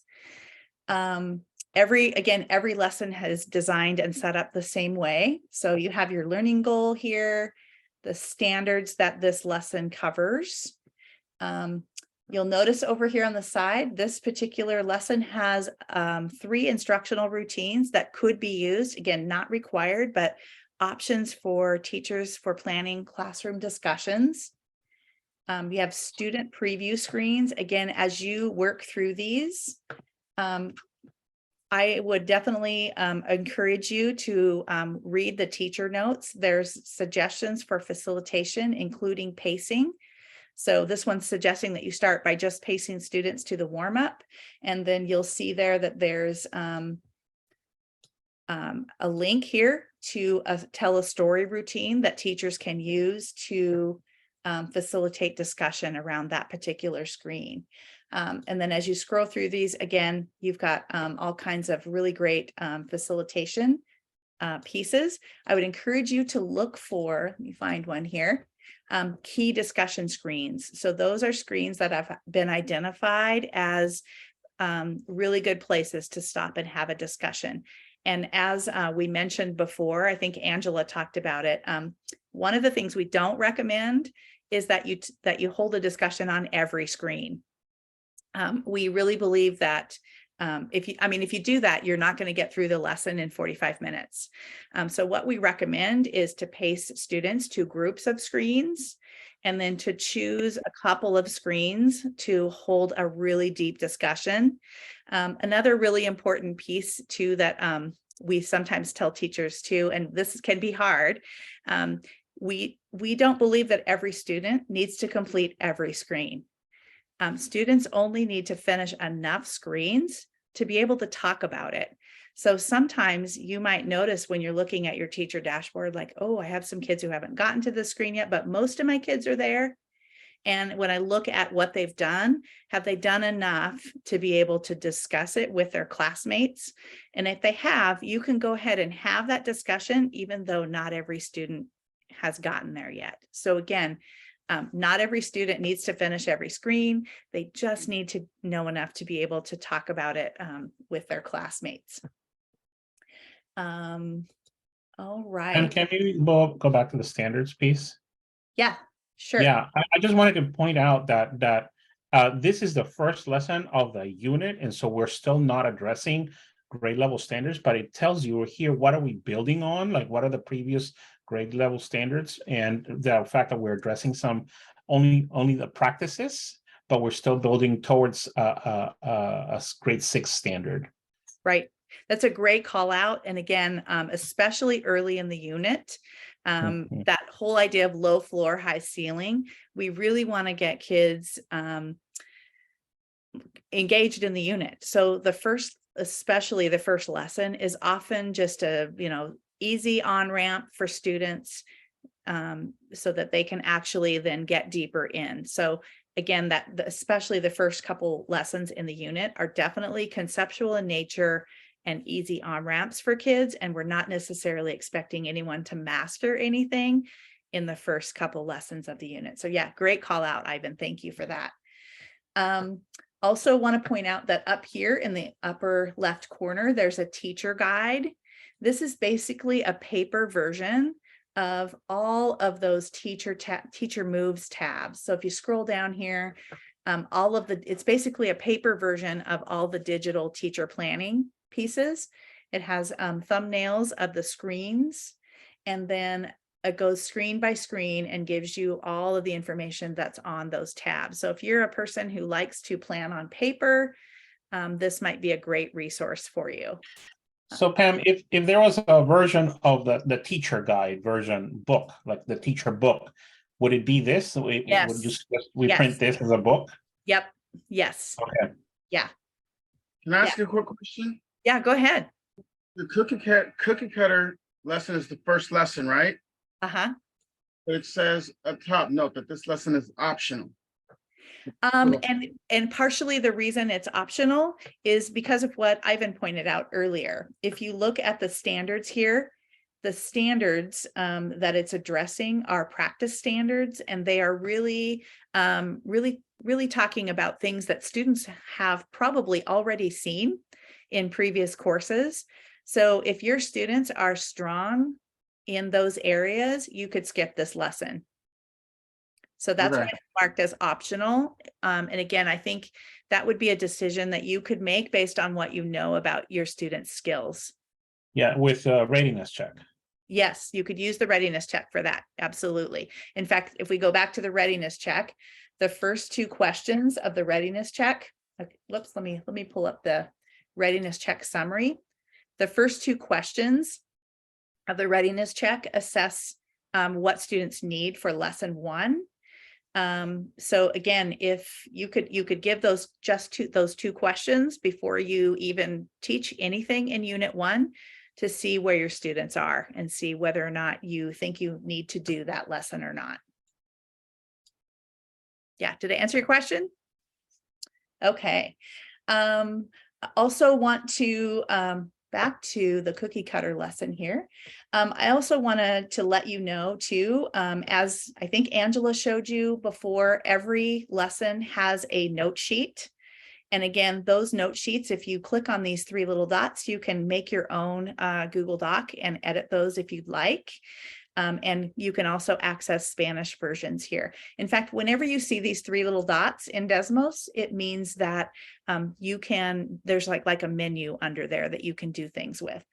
You can also edit the actual screens of a lesson. And I don't know if we have, let me get into some other things here. And if we have time, we'll go back and I'll show you how to do that, because that can be handy, especially for special ed teachers, or if you want to create a lesson that, like, let's say you want to insert a SEL slide, or you want to add additional practice to a screen, you can do that as well. So we'll get to that if we have time. Okay, so I do want to show you one other little quick thing about this lesson planning piece. Sometimes we have teachers who look at those teacher moves and they think, oh, all of it's laid out for me, I don't have to plan. Okay, and I want you to get that out of your head, because in order to really be effective at facilitating a good classroom discussion, you do want to spend some time planning. What is that discussion going to look like, and how am I going to facilitate that discussion? So we do have, I'm going to pull something up here from the agenda, a lesson planning tool. Hopefully you can still see. Can you still see this? Okay, we call this a lesson roadmap. Okay, and all it is, it's a printout. So we suggest that teachers do this on paper. Print out the student screens, thumbnails, and do some planning. Notice here that the arrows on the top show how this teacher is planning to pace the lesson and how they're going to group the slides. The yellow ones are the places where this teacher is planning to pause and have a class discussion. So they've chosen 4 slides to discuss. And notice for those 4 slides down here, there's notes on the bottom. They've already brainstormed some questions that they plan to ask students, and what kind of student work they might look for in that lesson. So they already have in their mind, like, these are the kinds of student work that I want to snapshot and share with students so that we can have a discussion around. There's notes here about how they're going to pair students. We often recommend that students are working with 2 students to 1 device, again, to encourage that conversation and to encourage discourse among kids. So again, this whole idea of planning questions ahead of time, I think it can be really powerful in terms of teacher planning. Also notice they've selected 2 slides, slide 7 and slide 9, where they're going to check for understanding. Again, as we mentioned, sometimes that teacher dashboard can be really overwhelming. It's got so much information on it. You can't possibly monitor whether every student's getting every screen right. So instead of doing that, you pick just a couple of places in the lesson where you can check to see, okay, who might need additional support? Who do I need to check in individually with? Like, who's getting it and who's ready to move on? Let's see here. So that's kind of it. So we call this a lesson roadmap. And we definitely encourage, so this I think is easier to have in front of you in the moment, rather than to constantly be referring back to those teacher move slides while you're teaching. Because while you're teaching, you've got a million things happening in your classroom. You've got all these kids you're trying to meet their needs. And so this roadmap can kind of help you stay on track in the moment while you're facilitating the lesson. So let me just show you really quickly where to print that out. So if you go up here to the teacher guide, again, that's that paper resource. It's usually, if you try to print this, it's usually on page 3. So if you just go down here to custom and you print out page 3, usually, let's see if it comes up. Whoops, I need this one. One copy. You can print out those thumbnails and again, make your annotations for your own teaching. Okay. All right. Questions about any of the lesson resources?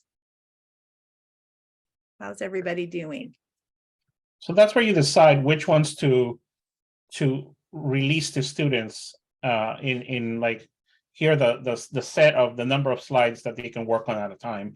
Yes, yes. Right. So if you have like a class that really has trouble using technology, you might narrow it a little bit more. Exactly. If you have the kids are, okay. Exactly. So like on this lesson roadmap, this teacher is going to give students, pace them all the way from 3 to 7.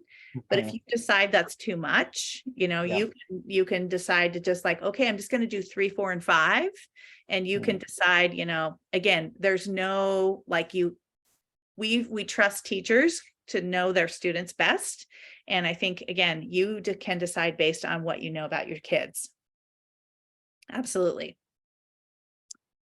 Okay, other questions about the lesson level resources?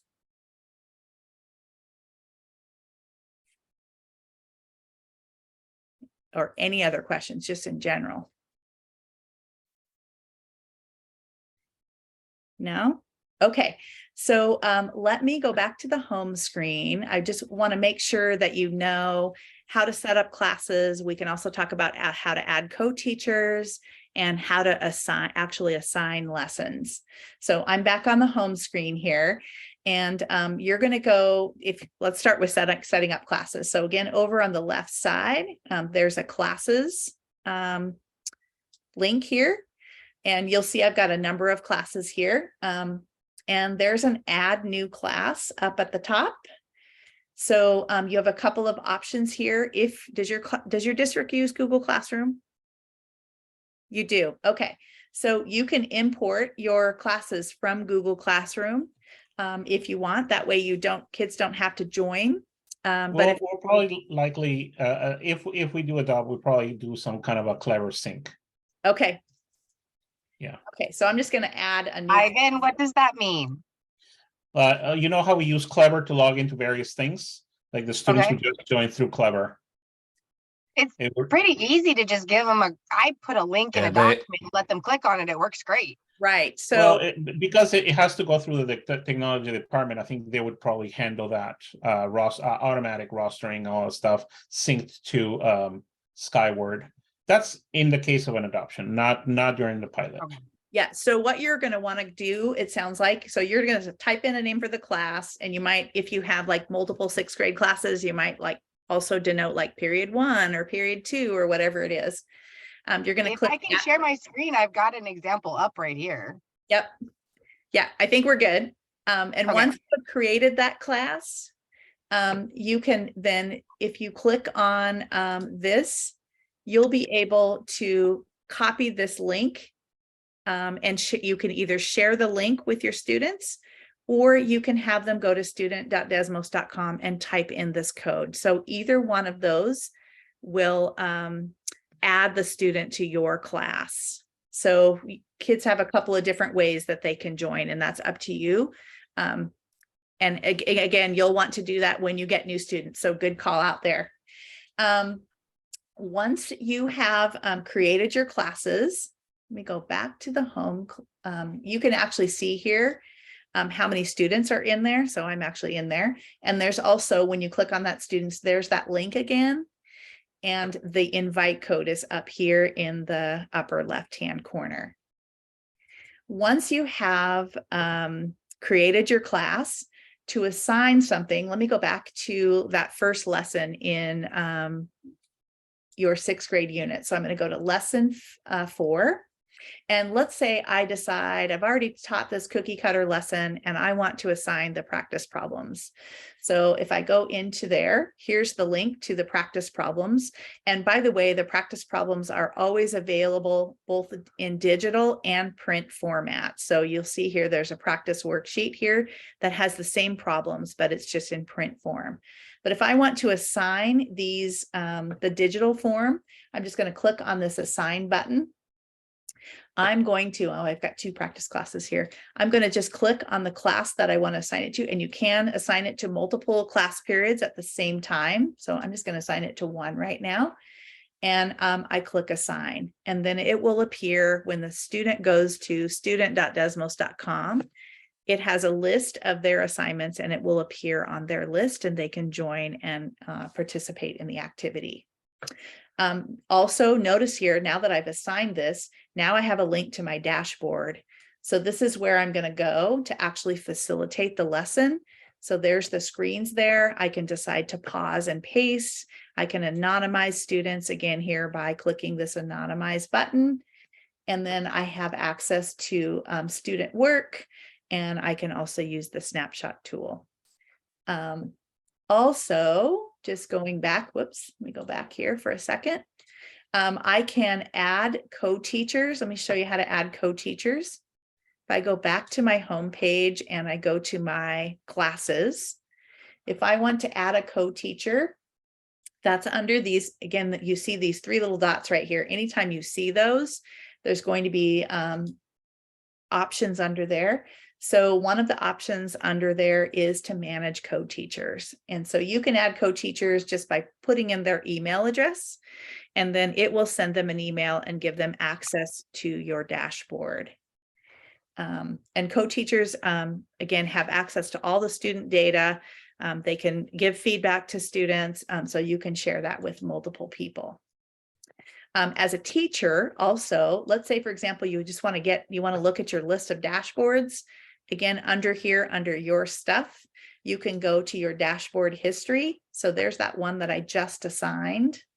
Again, I can go to that dashboard right from here. It gives me a list of all the dashboards and all the activities that I've assigned. Tells me how many students are there. And again, I can actually pause this session. So this can be kind of handy. Sometimes in the morning, maybe you're assigning that activity to all your students and you don't want your 5th period class to look at it until they get to class. You can pause that session so that it's assigned, but students can't interact with it before they actually get to you. So you'll notice here that this paused button is now there. So again, you can do all of your assigning in the morning, and students won't have an opportunity to actually interact with that until they get to you. Sometimes teachers use that too with our assessments. They sometimes will assign the digital version of the assessment and pause it when students are not in class so that they can't access it outside of class time. So that can be really handy. Let's see here. Trying to think what other pieces to share. Is there a way to like partner up students or group students so that like multiple students are getting credit for completing an activity while they're like doing it together on one device? Yes, when students go to, okay, so let me pull up the student side. So here's the student side. So you can see that I just assigned this lesson or this practice problem to myself here. If I click on start this lesson, one of the things it asks me is, are you working with a group? And if you are, can you list their names so that you can have students who are working together type both of their names into that activity. Let me just show you a couple of other things here while I'm on the student side. Will that smart link to, if they identify that both names correctly, will that somehow give credit to both accounts, or does that get flagged as its own just like text box that I will see that both of those students are, but it doesn't necessarily like connect the data to their individual accounts? You will, it's the second one. You will see who's connected, but they don't necessarily connect the data to both students. Right. Okay. Yeah. Let me just show you really quickly while I'm in here too. Let me pick another activity that's already been started. I want to show you just a couple of tools that students have on their side for accessibility. So over here, there's 3 little horizontal lines here on the left side. Students can drop this down. And a couple of things they can do. They can make the text bigger by toggling this back and forth. They can also turn on text to speech, and that will give them over here. Drag the blue points to create a segment that is longer than 1 unit. Try to create a segment you think none of your classmates will. When you finish, continue to the next screen. Drag the... Whoops. So kids can turn that, again, that has to be turned on the student side. They can turn on text to speech. And then there's also a Braille mode if you have any visually impaired students. Also down here at the bottom, all of our lessons have been translated into Spanish. So Ma'am? yeah. I have way more students who need speech to text than need text to speech. They have a hard time typing or they have a hard time writing. Okay. Is that available as well? Yes, absolutely. Let me show you that in just a second. So down here, all of our lessons have been translated into Spanish. So students can, down here on this language thing, they can turn the lesson into Spanish and all of the text will be translated for them. And our translations too are not Google translations. They have been done by humans. So we think they're pretty great. So let me answer your question about students who struggle with typing. Let me find let's see here. Let me find a good screen for that. Okay, so here's when there's an open-ended question. Students have options to upload a picture. So if they have done something on paper, they can take a photo of it and upload it. And then there is an audio input here. So when they record this, it will, I'm going to allow it to use my microphone here. It will record whatever it is they say. And then that recording is their response. And on the teacher side, you will be able to listen to that recording and hear that student's response. So it doesn't convert it to text, right? It does not convert it to text. No, it keeps it as an audio file. But yeah. Yes. So that answers partially your question. So kids can enter audio, but it won't convert it to text for you. Okay. What other questions? I'm sure that I feel like I've gone through a lot in a short amount of time, and we had intended for you all to have some time to dig in independently, but we got behind in our first part of our presentation. So we do have, let me give you, we do have a document. We call it a deep dive document that is designed to help teachers just really explore a unit and to dig into like what's in that unit, to really understand the big picture of that unit. And again, to think through how you might pace the unit and to think through the standards and all of those things. So I'll give you a blank one. And then I've also, there is one for this particular unit, unit 6, or I'm sorry, unit 4 of 6th grade, that you can look through that will hopefully help you to get an idea of what is specifically in that unit. All right. Give you a chance to browse and look at that for a moment.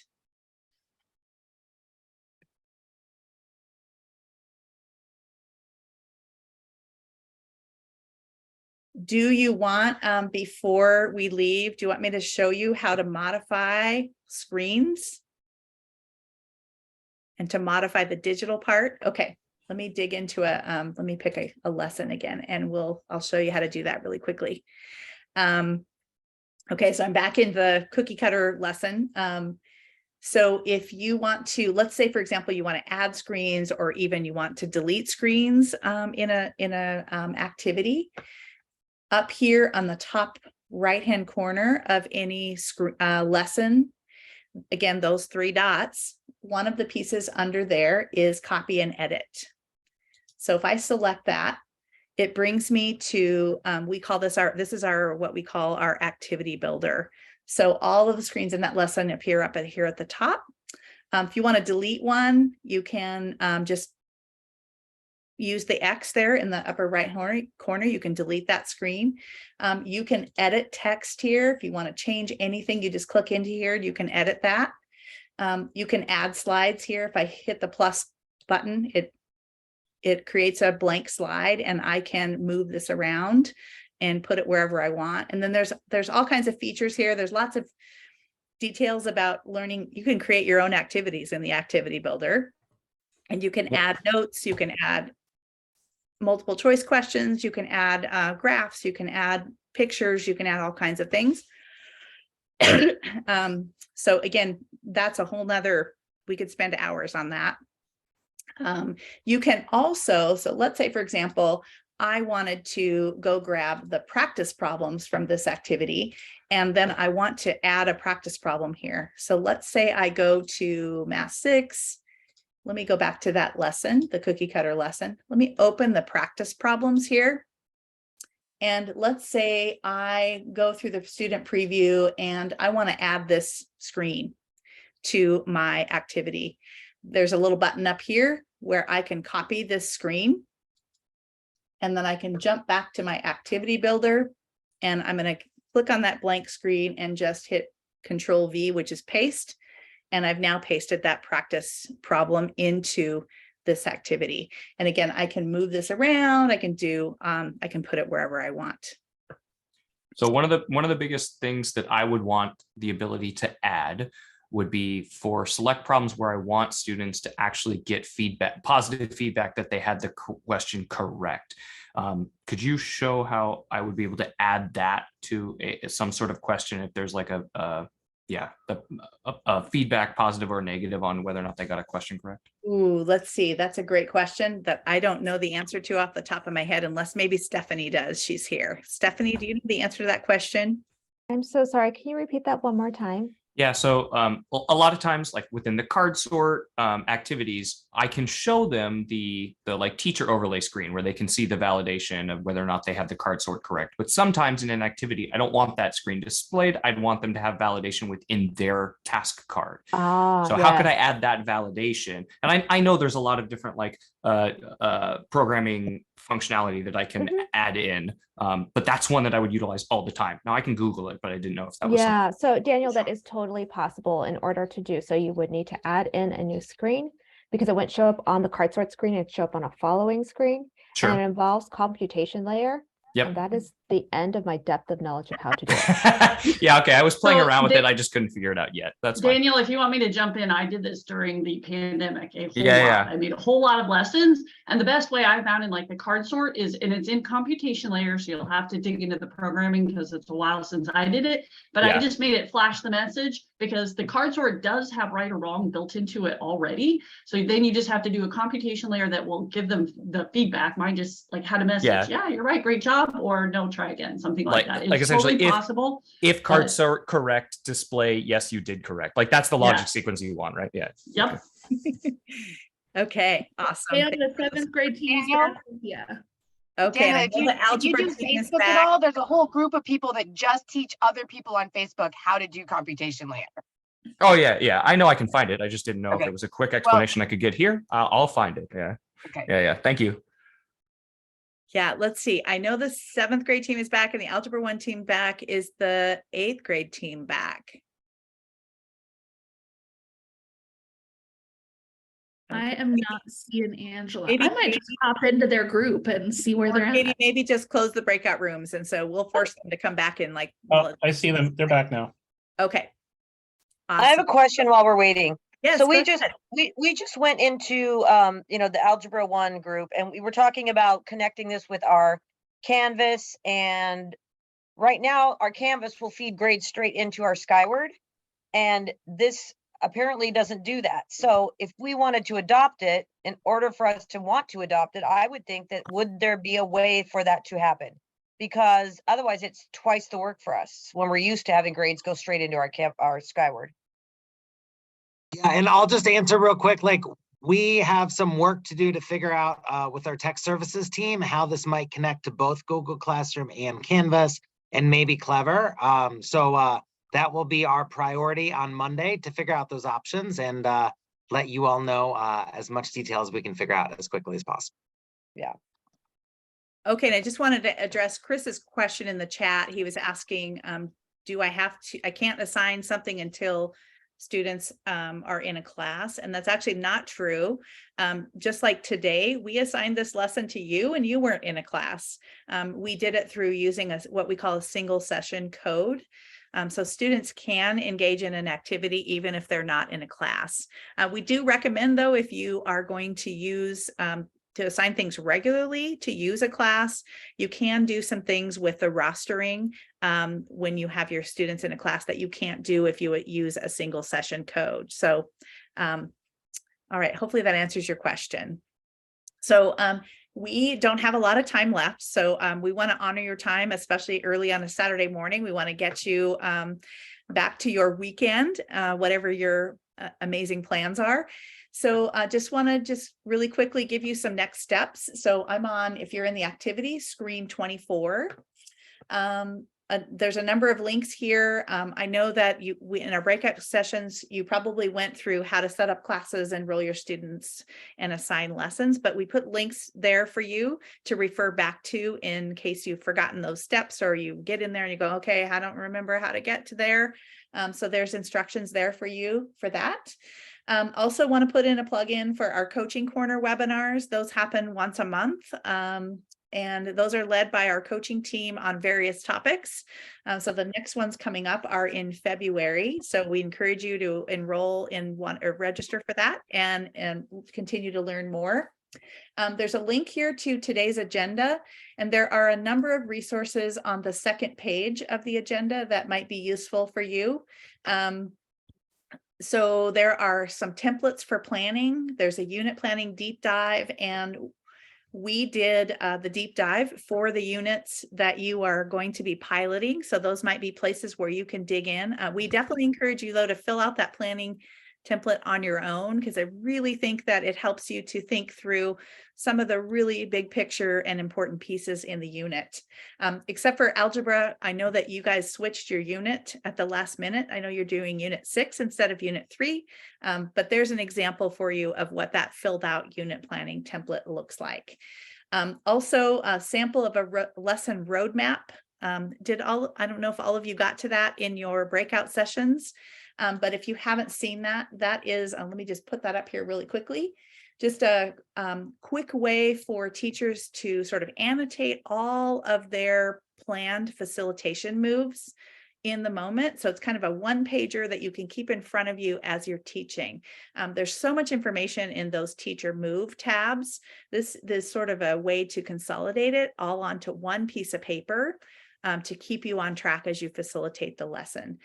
So there's a sample for that for you there. And if you want to print out those lesson thumbnails, they are in the teacher facilitation guide for each lesson, usually on page 3. So again, we definitely encourage that pre-planning of discussion. We know that sometimes when you look at those teacher moves, you go, oh yeah, it's all laid out for me. Awesome. But in the moment, when you have a million things going on, it's really easy to forget, like, okay, which screens am I going to paste to? Where am I going to pause to hold a discussion? So this can sort of consolidate it into one place where you can keep that in front of you. Also, just some links to our curriculum guide and our Facebook page. And then, of course, there's an email address there on the bottom. You are welcome to email us anytime. That email address goes to, it will probably land in my inbox because I'm the coach that will support your district. And we usually try to get back to you. We do get back to you within 24 hours. So if you have a question that we didn't address today and we didn't have time for, please shoot us an email and I'd be happy to help you. There's also a survey there at the top. We do encourage you. We do like to hear how we did and love to hear your feedback. So please fill out the survey before you leave this morning. And I'm happy to, I know we're at 10:30. So I do want to honor your time and let you go, but I'm happy to hang out for a little bit if you have additional questions. But if you have to go, feel free to log off. And thank you so much for joining us on a Saturday morning. We sure appreciate your time. Pam, how do we access the deck that you just used for our training? So the activity link that we gave you at the beginning is our presentation. So you have it if you've been in our, if you were in the activity earlier. Okay, what about the people who are watching the video afterwards? Would they be able to access that? I can send, yes, and I can send you the link to that so that you have it. Okay. So yes, absolutely. link will be open for additional people to join. So yeah, people who aren't here today can definitely look at it. Okay, thank you. And Pam, what's your email? So I'll put it in the chat. Okay, thank you.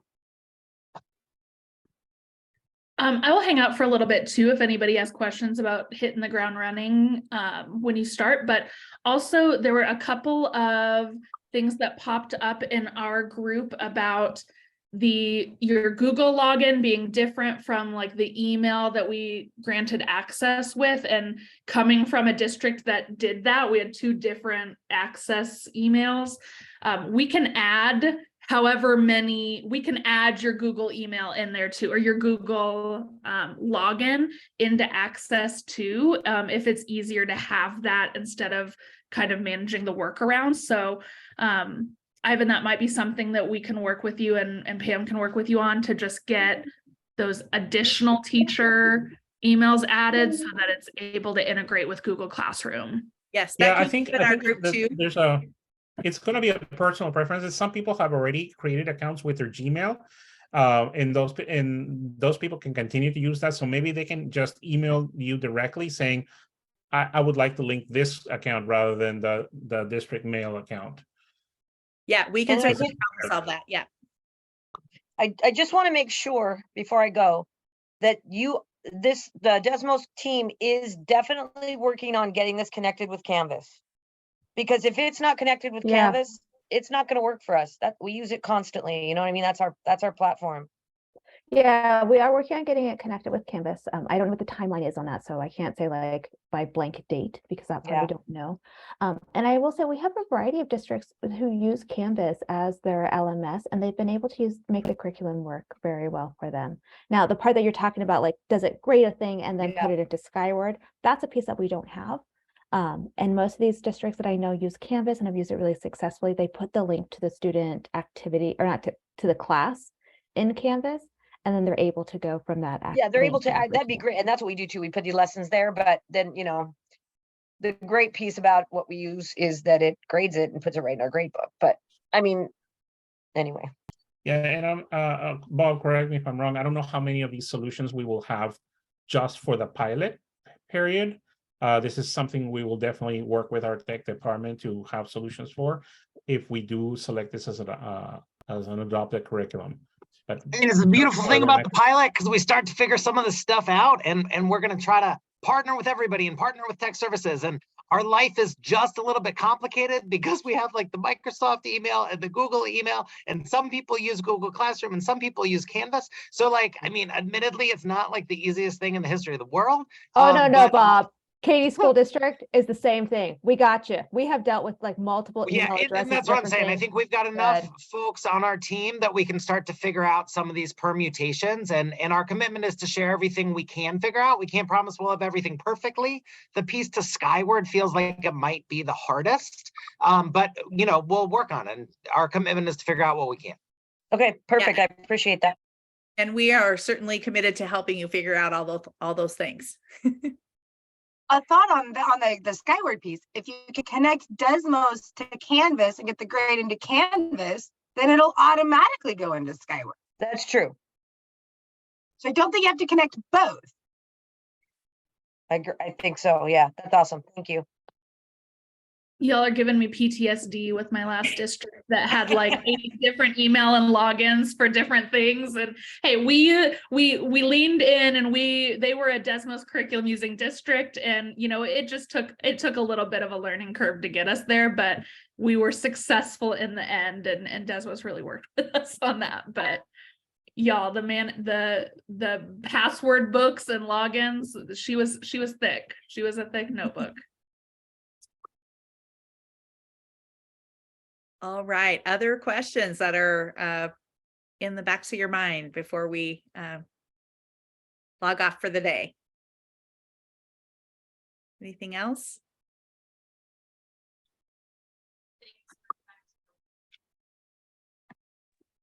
All right, thank you so much for this wonderful training. And can we just touch base on how we're going to get that available, those videos available, so we can pass them along to people who are not here today?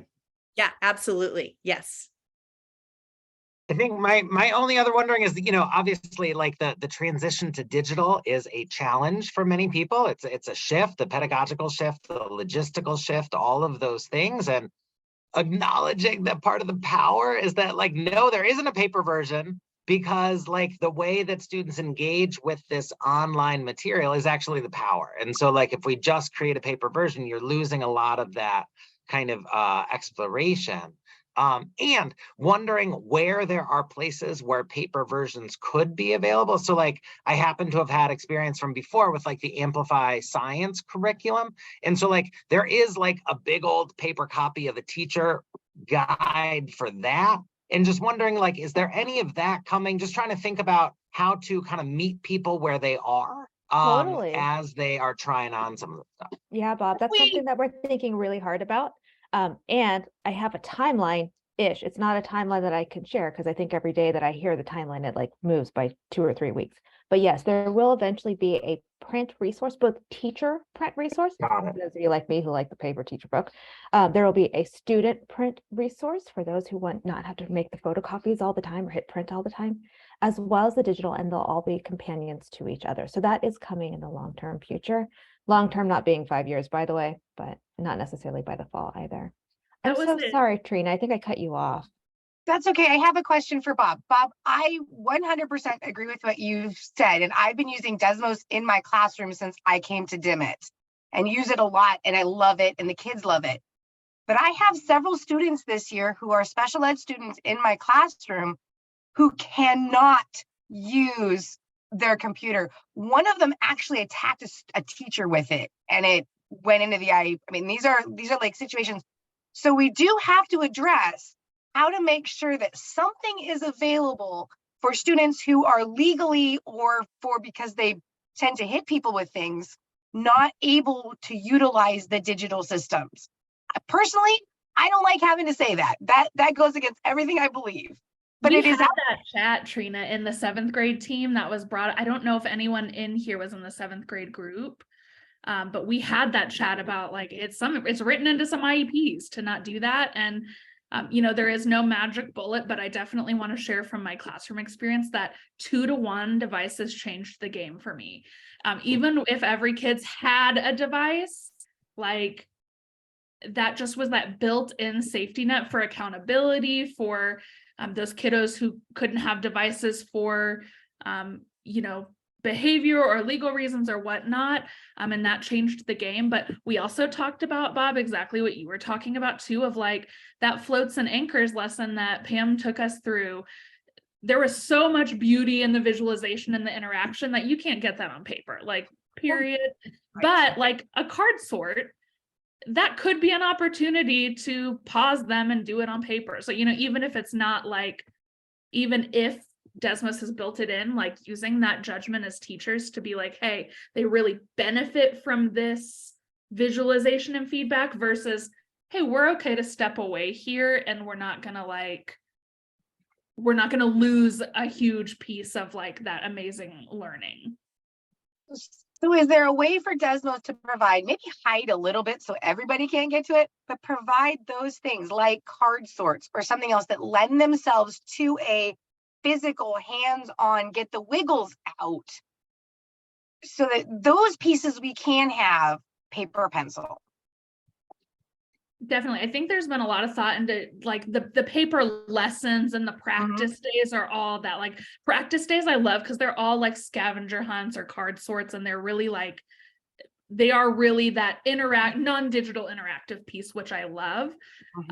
But yeah, we were even chatting in the 7th grade team, like it would be interesting to see what a rubric would look like for like judging when to lean in and when is okay to step away. And that's we were just thinking out loud, but like what would the guidance look like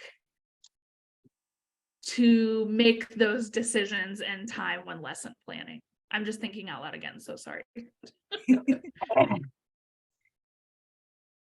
Well, thank you for thinking about it. I appreciate it. I think sometimes we make a move to something new and we want to go all the way new, and we don't think about the places where maybe the old would be better.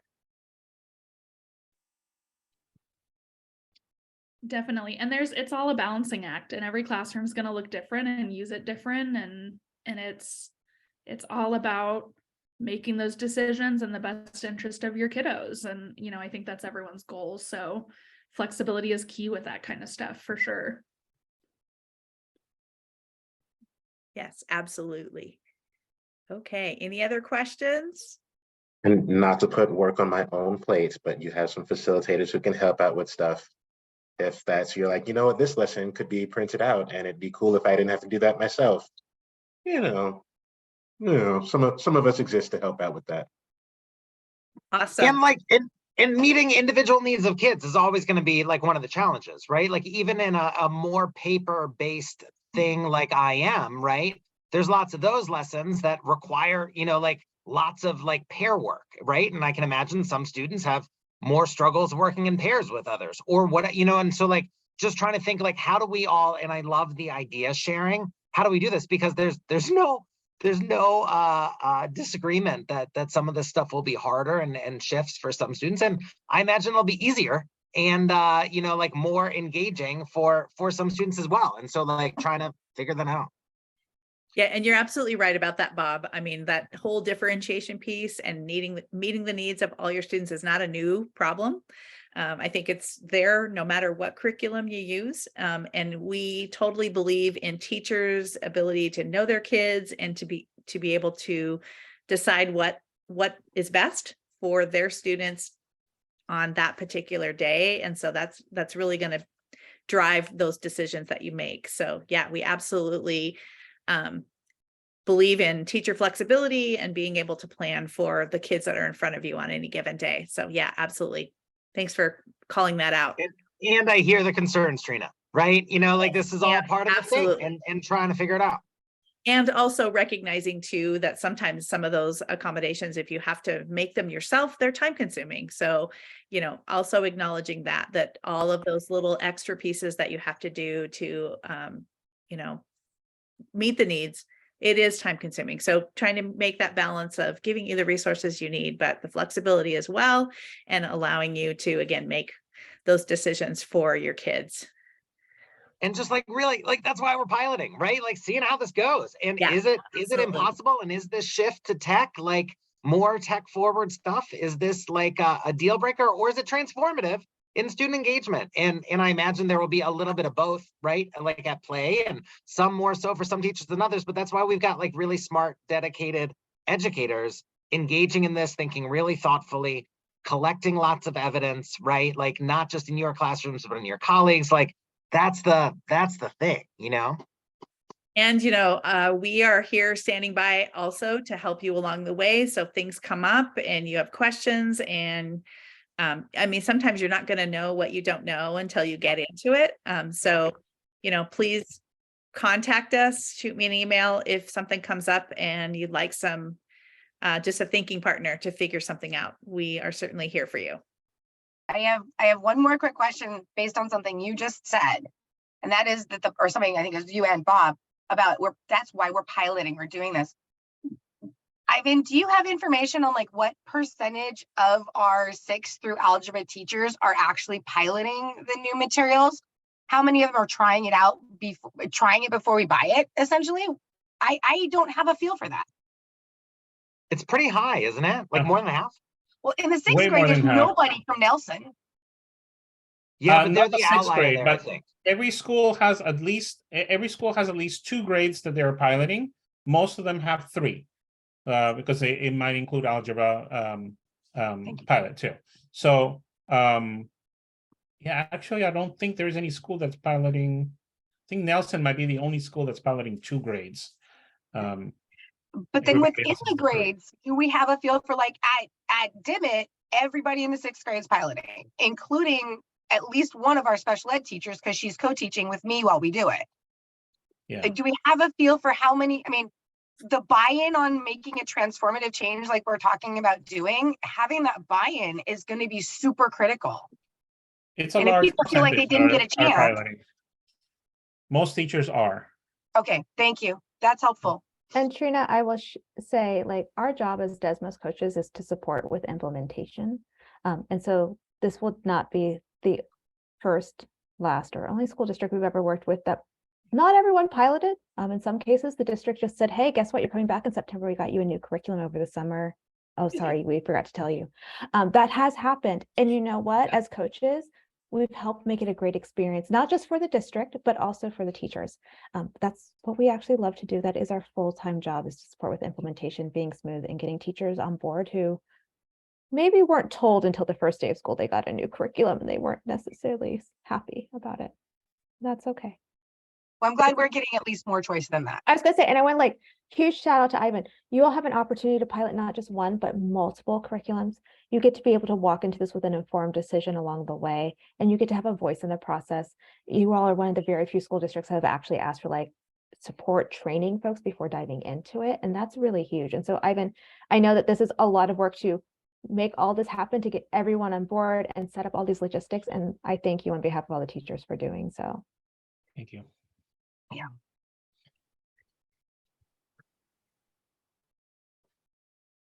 Thank you guys for doing this. I've never done a Desmos training that I didn't love, and you guys did not disappoint. Thank you. Awesome. Have a great weekend. Thanks, everybody. All right. Thank you all for joining us. Thanks, everyone. Have a good weekend. Bye.